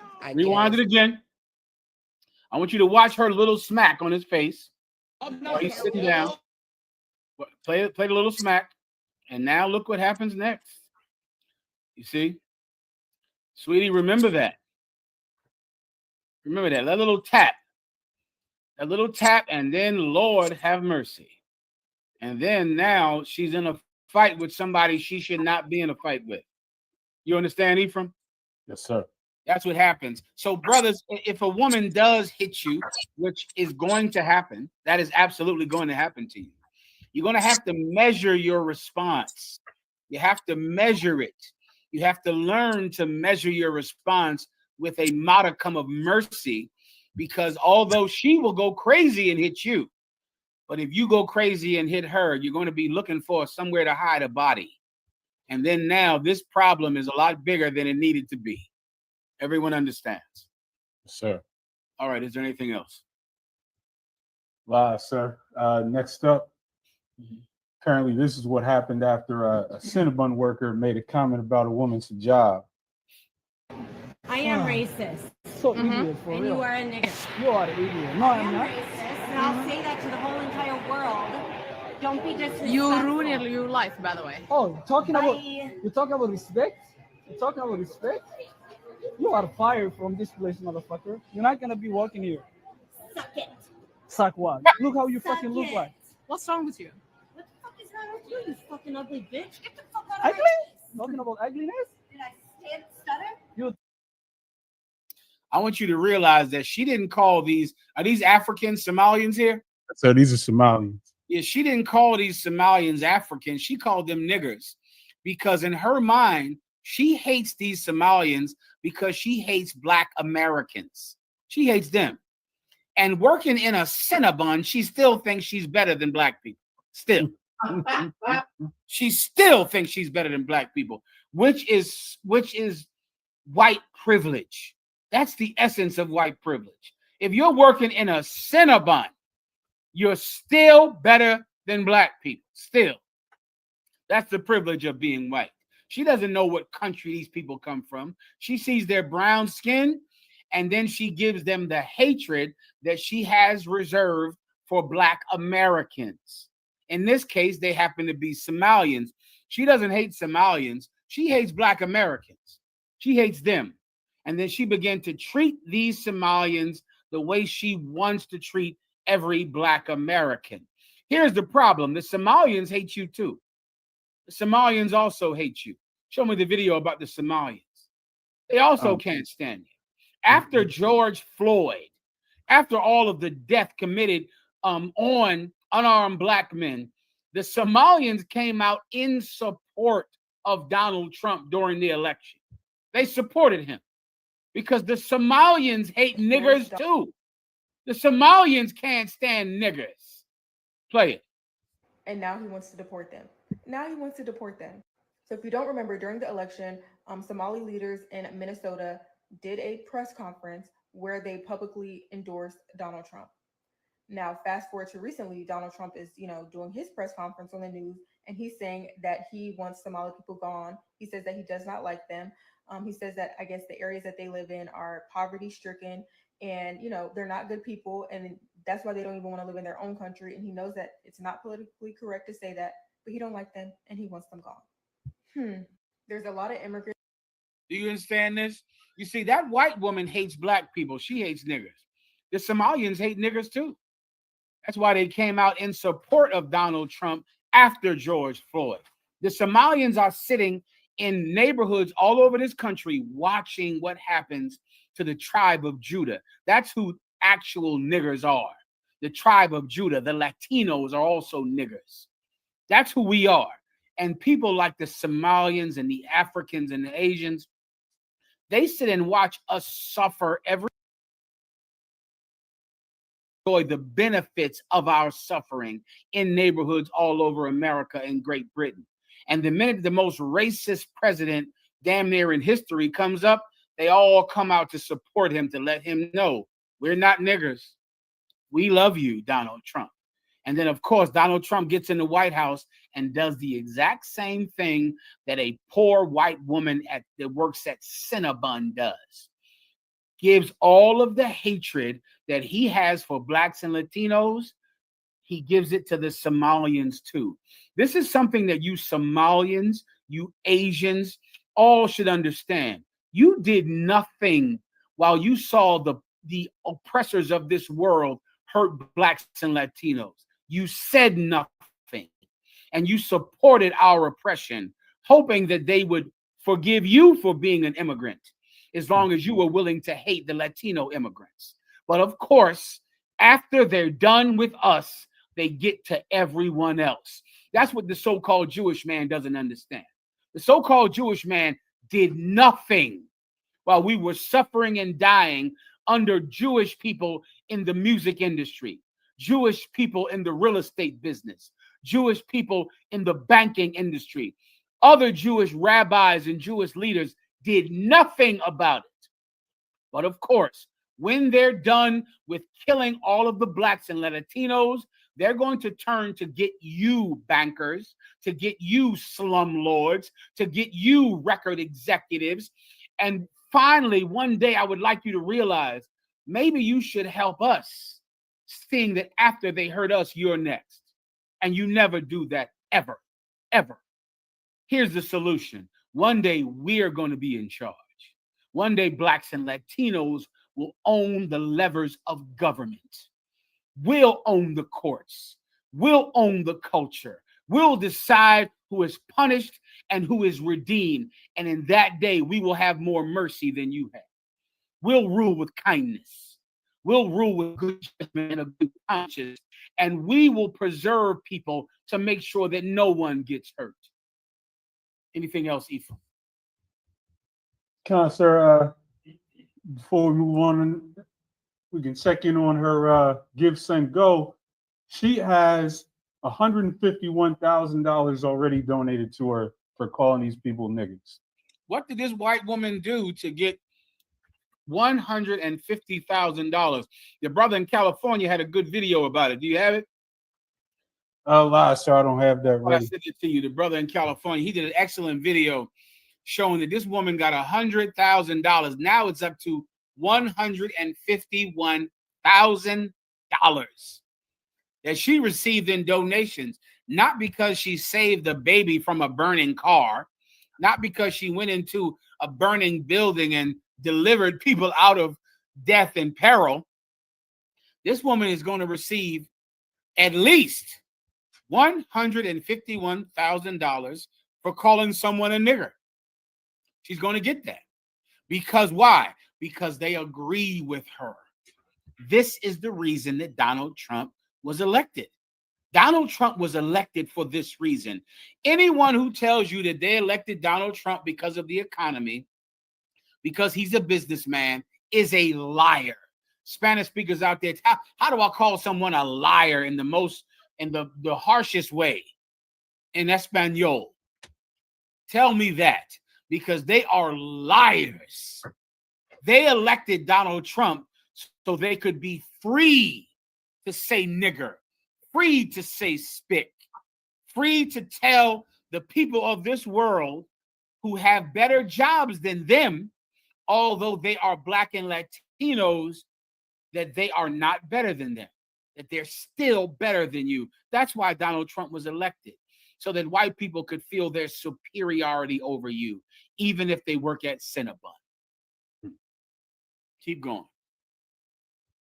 So you mentioned who runs the courts. We have this story out of Oklahoma. Jesse, why did you rape those girls, Jesse? Jesse, why did you rape the girls? You have anything to say to the victims, Jesse? You have anything to say to the victims? Be loud, it's not a violation. This Jesse Butler is walking into court to be sentenced to no jail time for having raped all of his girlfriends in high school. The judge, apparently he's connected, his father is connected to Oklahoma State University football team. He's well connected in the state, and there's outrage over this sentence, but the sentence is what it is. So you're telling me there's some white man that raped multiple women? Yes, sir. But his family knows the judge in Oklahoma. Yes, and sir. so convicted of multiple counts of rape on multiple women, he's getting no jail time. Yes, sir. They said he was initially facing a 78-year sentence based on his charges and was given probation. You see, well, if white people out there, if you're ever wondering what is white privilege, crime is white privilege. Crime. Crime is one of the ultimate white privileges.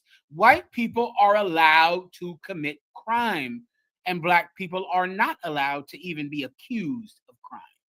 There are black men that have been hung for the accusation of raping a white woman.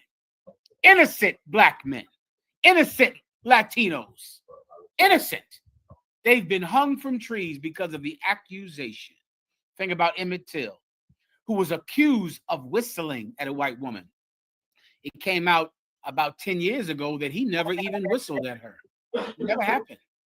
And he was beaten and mutilated. And the view of him, the sight of his mangled body in the casket began to be the birth of the civil rights movement in the South. That's how terrible his visage was in that casket. Well, here's a white man that has raped many white women, many. But his father knows the judge, and, he has money. He goes home with probation. Crime is a white privilege. Crime is a white privilege. There's a time coming, white people, when even white people will say, you shouldn't be in charge anymore. You're too corrupt. White people, you're just too corrupt. You're too immoral. Even white women are not safe under you, because you'll let a white man rape multiple white women, but if his father donates to the right political party, he's going to get probation. Don't you agree that blacks and Latinos should have a chance to be the judges, to rule, to be the government? Why don't you just give us a chance? What do you have to lose, white people? What do you have to lose? Your court system is corrupt. Your judges are corrupt. Rich men have free reign to rape and steal and lie. Why don't you let blacks and Latinos rule the world? What do you have to lose? Continue.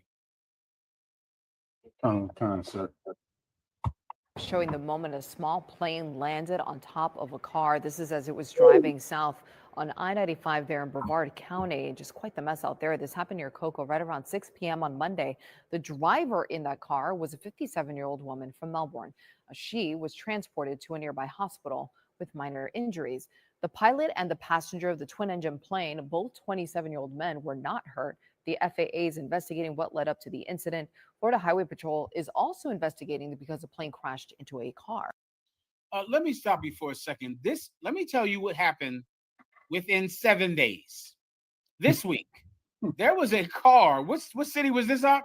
There was a car driving down the highway, and a plane landed on the highway on top of a car. This happened.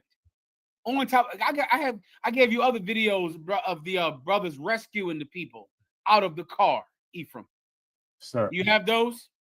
Let me pull those. I sent you those. A plane landed on a car. There was another video this week of a white man sitting in the jump seat, which is the seat in between the pilot and the co-pilot of a commercial airliner with 100 people on the plane. And this off-duty pilot tried to shut down the engines on the plane, tried to kill everyone on the plane. That happened this week, and both of them were white men. There was a man named Charlie Kirk. He was alive a little while ago. And Charlie Kirk said whenever he gets on an airplane, if he sees a black pilot, he gets scared because he knows about affirmative action. And he's afraid that this black pilot is not qualified. And so he would never want to fly on a plane with a black pilot. Charlie Kirk was a liar and a fool. And he's going to get a lot of people killed because this is the fact that the Israelite School of UPK told you about before Charlie Kirk was assassinated. We told you that the best pilots are blacks and Latinos because we have fought the hardest and have had to be overqualified to do a job that an underqualified white man does every day. We're better pilots than white people, better pilots, because the airline does not want to hire us. Our talent has forced them to hire us. Our prestige, our diligence has fought through their racism, and they've been forced to hire us. If you get on a plane and there's a white man that's that pilot, you should be afraid because that white man, his father gave the right donations to the right political party. His father had money. He knew the right people. And he's a pilot because he's white, not because he's qualified. Play the video. He's removing an off-duty pilot from a flight after he tried to shut down the engines of a passenger plane.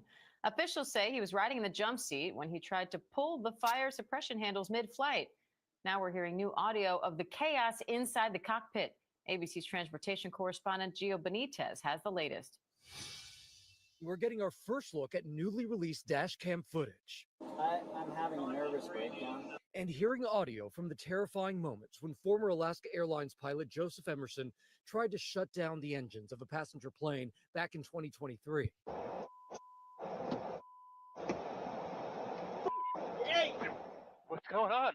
The local NBC station in Portland, Oregon, obtaining the video through a public records request. So were you trying to kill yourself? I was trying to wake up.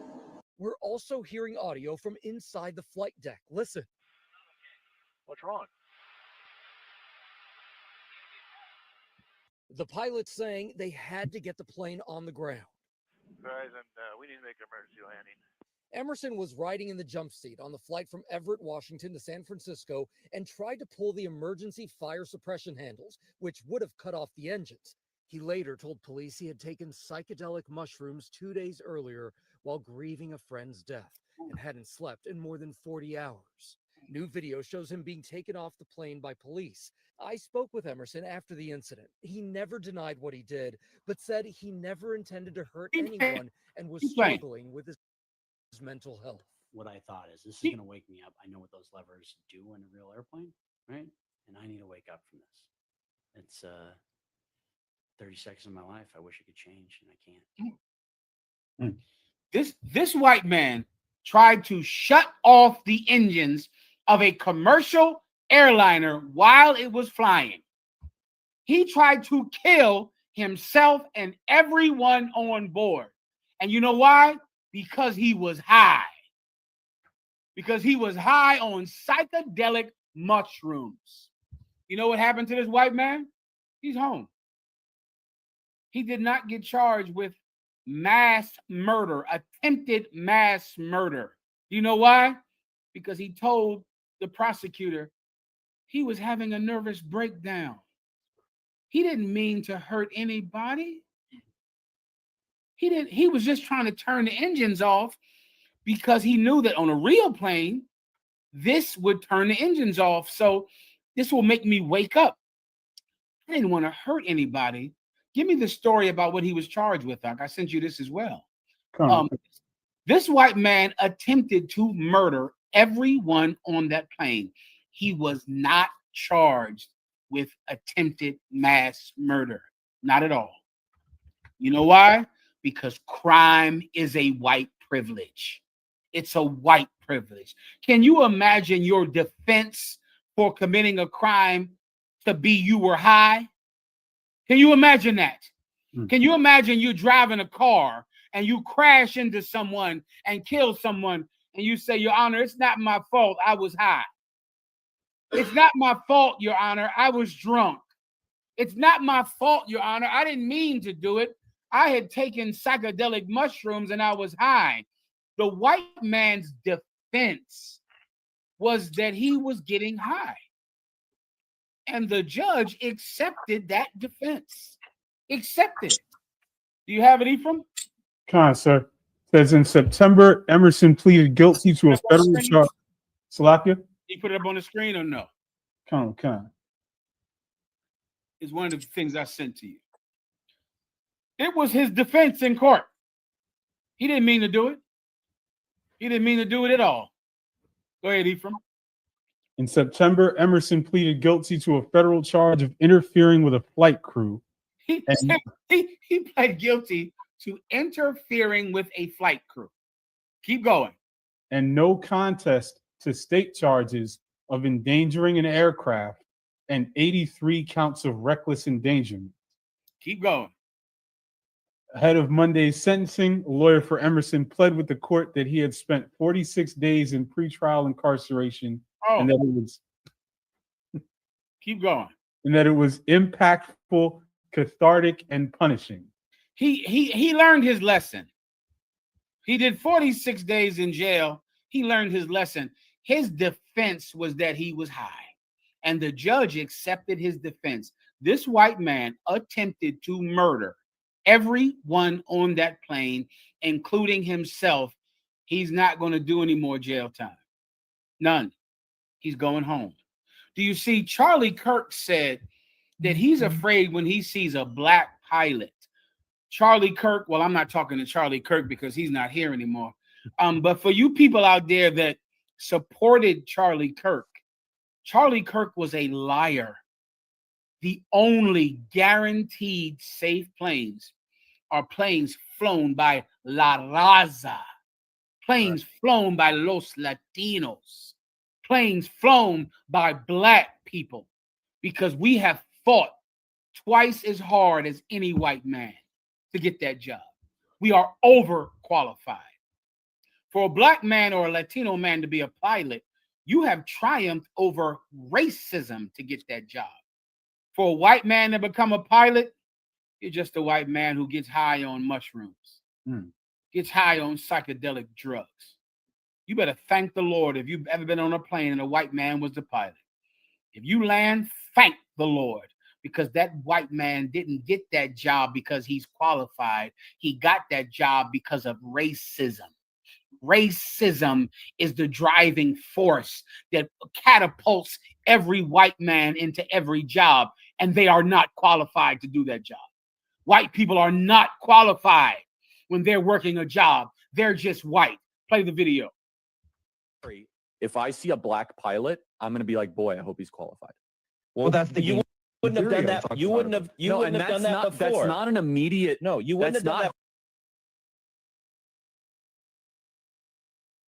Because we've all been in the back of a plane when the turbulence hits, or when you're flying through a storm and you're like, I'm so glad I saw the guy with the right stuff and the square jaw get into the cockpit before we took off, and I feel better now. No, I mean, like, that. You want to go thought crime? Like, I'm sorry, if I see a black pilot, I'm going to be like, boy, I hope he's qualified. Well, Charlie Kirk, he's not here anymore because there's a white man that did a white man's job. He said Donald Trump, there are certain black jobs and then there are white jobs. That's what Donald Trump said. Donald Trump said there are black jobs, and black jobs to Donald Trump are working in fields and, being subservient to white people. The problem with this life is that being a mass murderer is still a white job. Being a serial killer is still a white job. That's still a white job. It's not a black job to be a serial killer. We're not good at it. There's no DEI in that, sir? Say again, There's no DEI in that? Yeah, there's no DEI when it comes to becoming a mass murderer. So being a mass murderer is still a white job. So a white man did his job on Charlie Kirk. That's sad for him. God rest his soul. But you see, in actuality, you are not safe if a white man goes into the cockpit, because he is not qualified. He's just white. And if you're white, you don't have to be qualified. But if you're Latino, if you're black, you are overqualified, because your quality has forced even racist employers to hire you. You're overly qualified. That's what's true. Keep going. Yes, sir.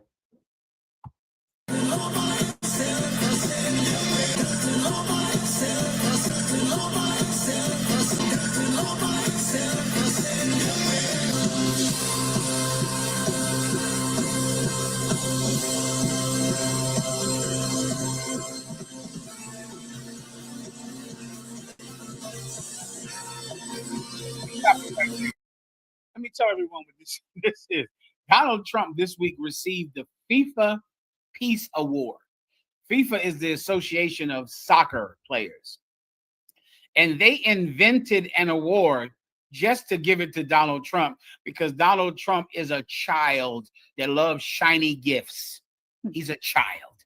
And they invented a brand new award called the FIFA Peace Award. And they gave it to Donald Trump. And this is the celebration of them awarding him their first ever FIFA Peace Award. Now, what I would like all of you tough men out there to realize is that Donald Trump requested and is standing and dancing to the song, the YMCA, sung by a gay group called the Village People. There was a famous gay group in the 70s. Now, remember, brothers, Donald Trump is like 80 years old. Donald Trump knows that the YMCA song is a gay song, because he was in the 70s in the gay clubs dancing. He's not a kid.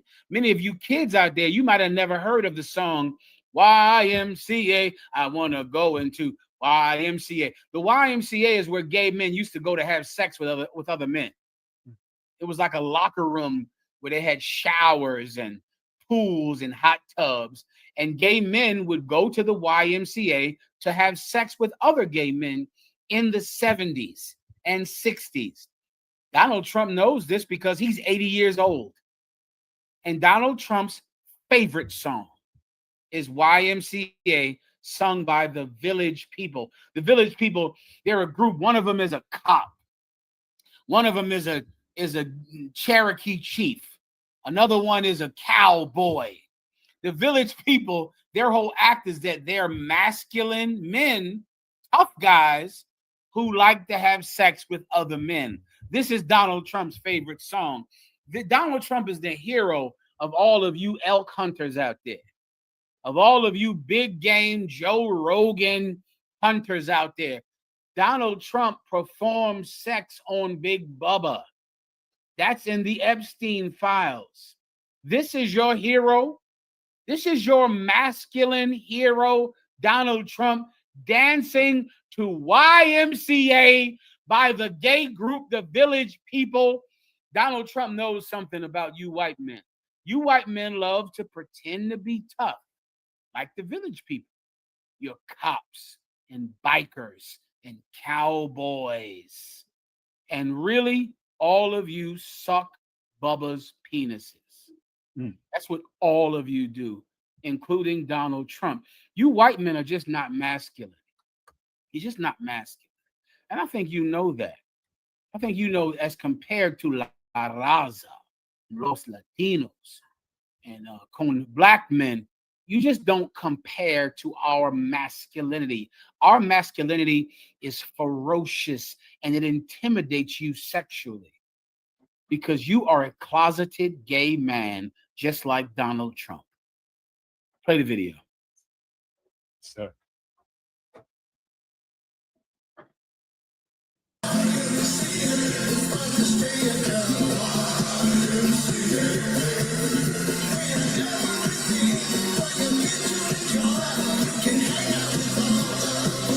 You can hang out with all the boys. You hear that, Easton?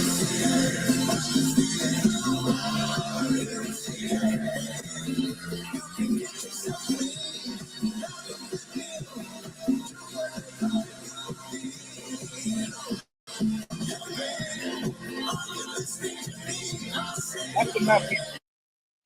You can get yourself clean. You can hang out with all the boys. That's Donald Trump's favorite song. He sings and does that stupid, mentally ill dance that he always does. Donald Trump is a closeted gay man. That's what the Epstein files say. So are you, white people. And you hate Black and Latino men because we're not, because we're masculine. More masculine than you ever could be. And we're better airplane pilots than you too. Right. Anything else? Come on, sir. Studying quite carefully the issue of the bombing of these fishing boats. And I'm going to put to you, sir, that it's an open and shut case. Hegseth is guilty of the crime of murder. So is Donald Trump. So is Admiral Bradley. So is everybody beneath Bradley who followed the orders. Stop. It couldn't. This is Judge, I believe his name is Napolitano. This man is a staunch Donald Trump supporter, staunch Republican. I believe he was on the Supreme, not the Supreme Court, but an appellate court in New York City. He knows the law, and he knows that Donald Trump attacking those fishing boats is murder. It is extrajudicious, which means no judge has ordered their execution. They haven't committed any crime and been sentenced to death. No evidence has been presented to any judge giving them the right to murder these people. There isn't even any proof that they're selling drugs. And the military is killing them. And then on some occasions, they blow up the boat. And then even the survivors in the water waving their hands, saying, "Rescue me," they kill them too. This is murder. Not said by Commandant General Yohanna and the UPK, but by appellate court judges who have the balls, los huevos, to tell the truth. Play it again. I'll play right from there. Not be clearer. It is a federal crime in the United States of America, and if done by the military, a war crime, and if outside the United States of America, an international crime to kill an unarmed non-combatant. Period. End of story. There's no defense for it. The Nuremberg trials made it clear that I did what I was told is not a defense. Everyone in the military on day 3 in basic training is taught not to obey an illegal order. A child knows ordering a person to murder an unarmed non-combatant is itself an illegal order. I couldn't agree with you more, George. It's a closed case. Why do you think the Republicans in the House of Representatives today shut down their investigation of it? Because they know if the American public sees the tapes of these murders, the uproar against Trump will be tumultuous, perhaps even too much for him to bear. He'll probably fire Hegseth and replace him with J.D. Vance's Yale Law School roommate, who is currently the Secretary of the Army, a person of like mind, but more temperate disposition. It won't change the policy of the United States, but it'll dial down the heat that is caused by Secretary Hegseth's personality. Listen, I know Pete Hegseth very well. Crime is a white privilege. Crime is a white privilege. Donald Trump, clearly a child, could understand that he's murdering unarmed people, non-combatants, who have not been sentenced to death on the seas from Venezuela. But no one can do anything about it. No one is going to arrest him. No one is going to jail. No one is going to be punished because crime is a white privilege. That's the white privilege. That's the thing that white people can do that black people cannot do. That's it. We are superior to white people in every way. Latinos, you're superior to white people in every way.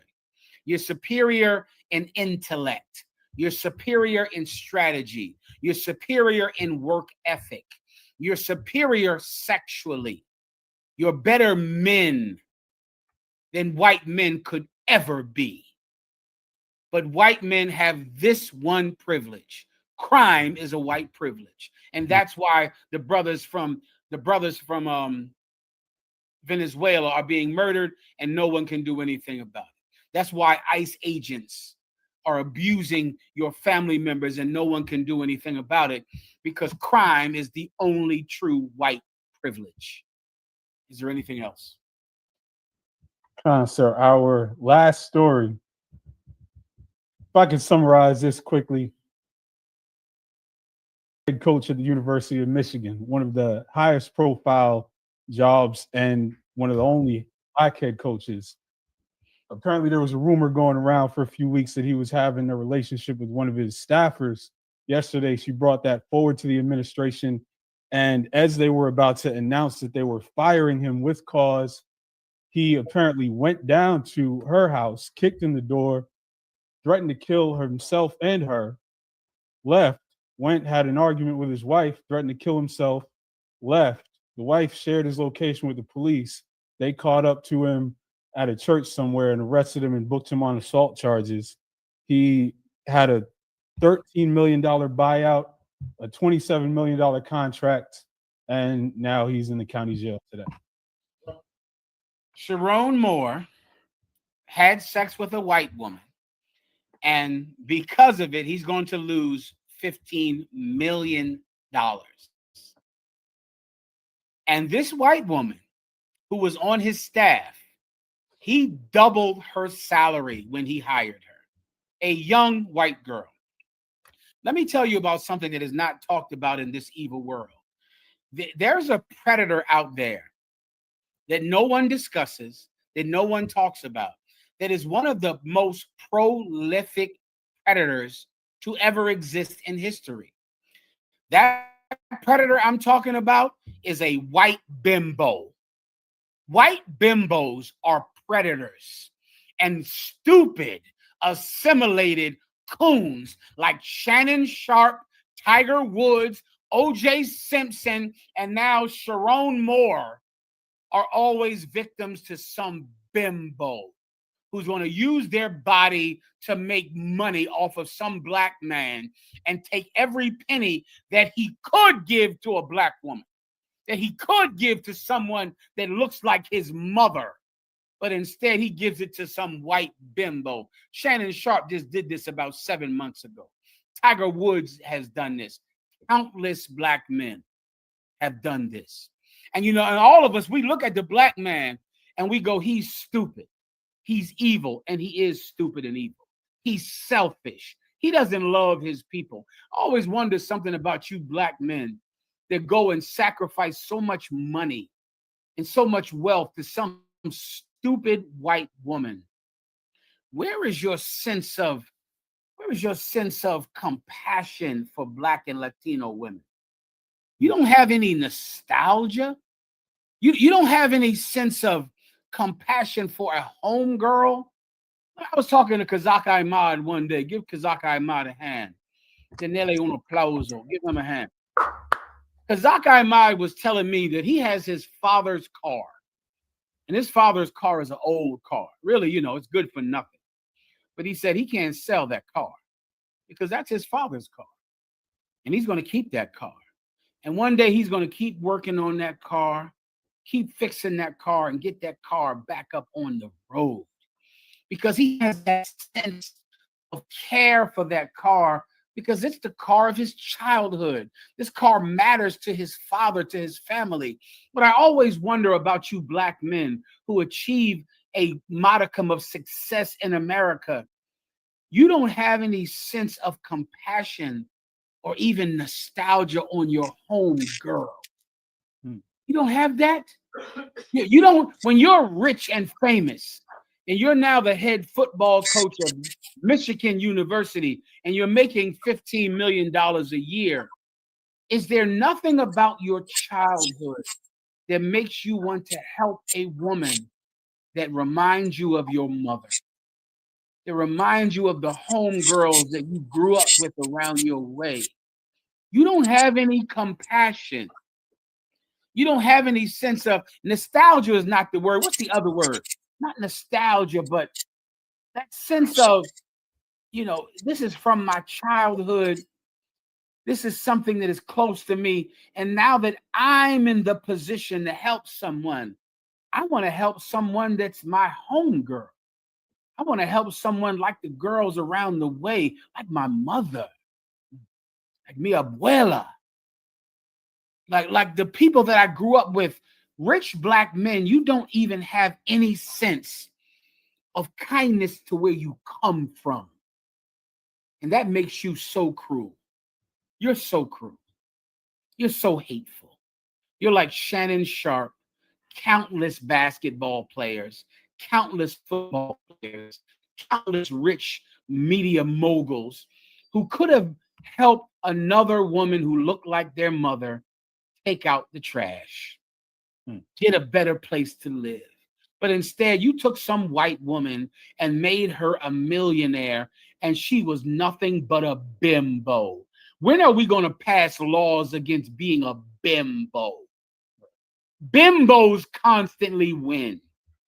Bimbos take so much money from white men, from Black men, from everyone. Do you know who Erica Kirk is? Erica Kirk is a bimbo. A bimbo. Let me tell you how Charlie Kirk met his wife. I sent you this video before class. You have it, Ephraim? It's on your phone. I sent it to you minutes before class.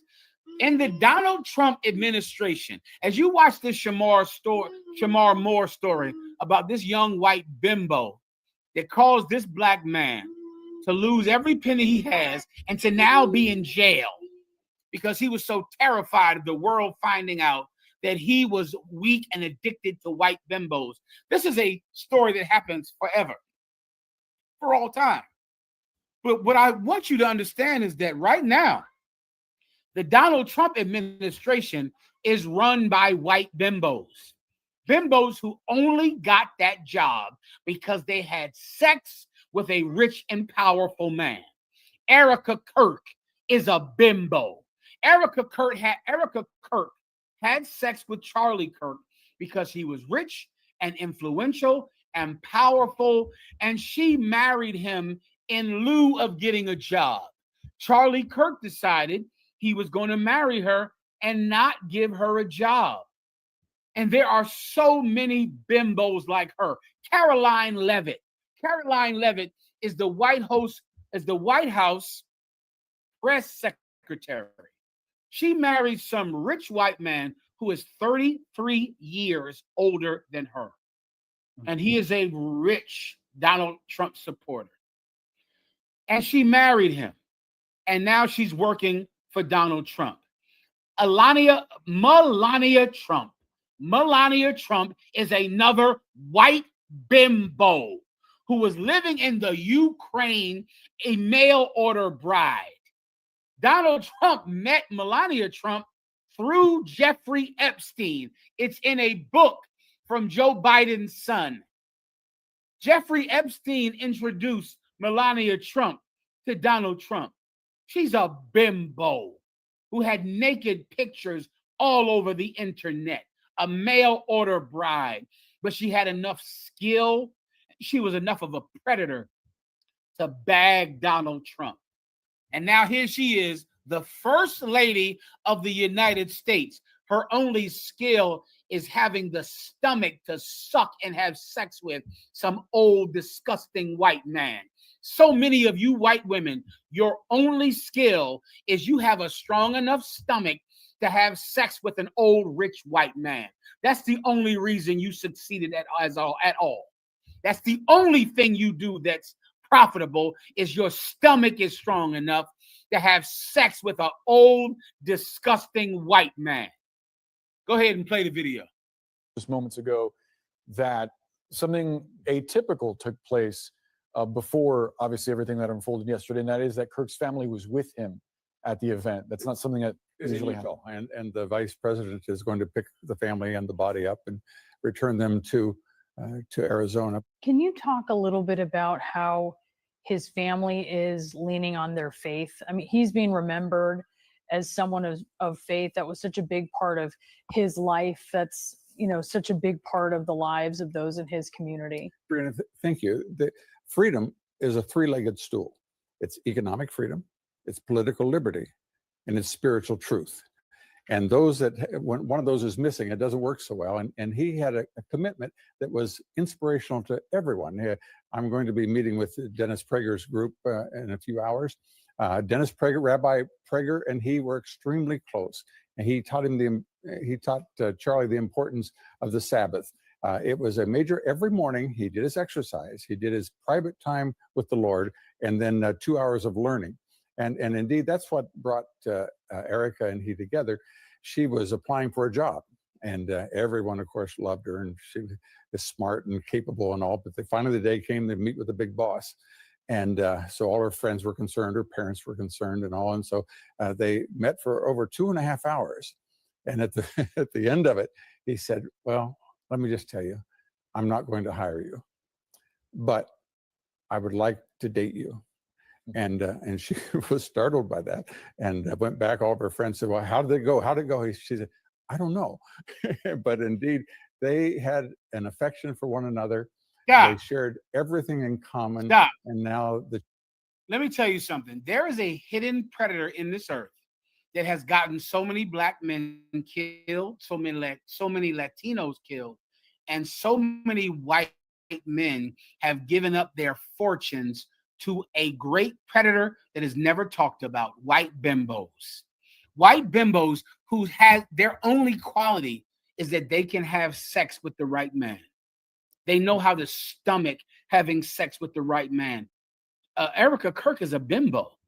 She went on a job interview for hours. That's called a date, bimbo. Charlie Kirk at the end of it said, listen, I'm not going to hire you, but I am going to date you.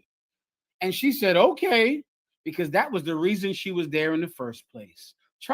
Erica Kirk is a blonde bimbo. Donald Trump's administration has so many U.S. attorneys whose only qualification is their looks. Go look them up. There's a few of them that just got dismissed from court cases because they had no qualifications to even try a case in federal court. You know why they were there? Because they had sex with the right people. They had sex with the right white man. They had sex with the right rich man. And now because of that, they're Caroline Leavitt. They're Melania Trump. They're Kim Kardashian. Now they're rich and powerful and wealthy, and they have no skill. They have no marketable value, but their stomach can take having sex with Donald Trump, having sex with Charlie Kirk. Erica Kirk is a bimbo. Sharon Moore was taken in by a predator, which is the quintessential white bimbo. It happens all the time. There's a law. It's a law. It's called quid pro quo sexual harassment. Quid pro quo sexual harassment. You can look that up and put it up on the screen if you have it, Ephraim. Quid pro quo sexual harassment is when a man has sex with a woman, and because he has sex with that woman, she gets a job. And it is illegal. It's illegal for a man to tell a woman, listen, if you have sex with me, then I will give you this job. That is illegal. Go ahead and read it. Come on. So quid pro quo sexual harassment, Latin for this for that, is when someone conditions a job, promotion, or other work benefit on your submission to sexual advances or other conduct based on sex. So if you're a woman and you can prove that some man told you, listen, if you don't have sex with me, I'm not going to give you that job. That's a crime. And the man could be arrested. This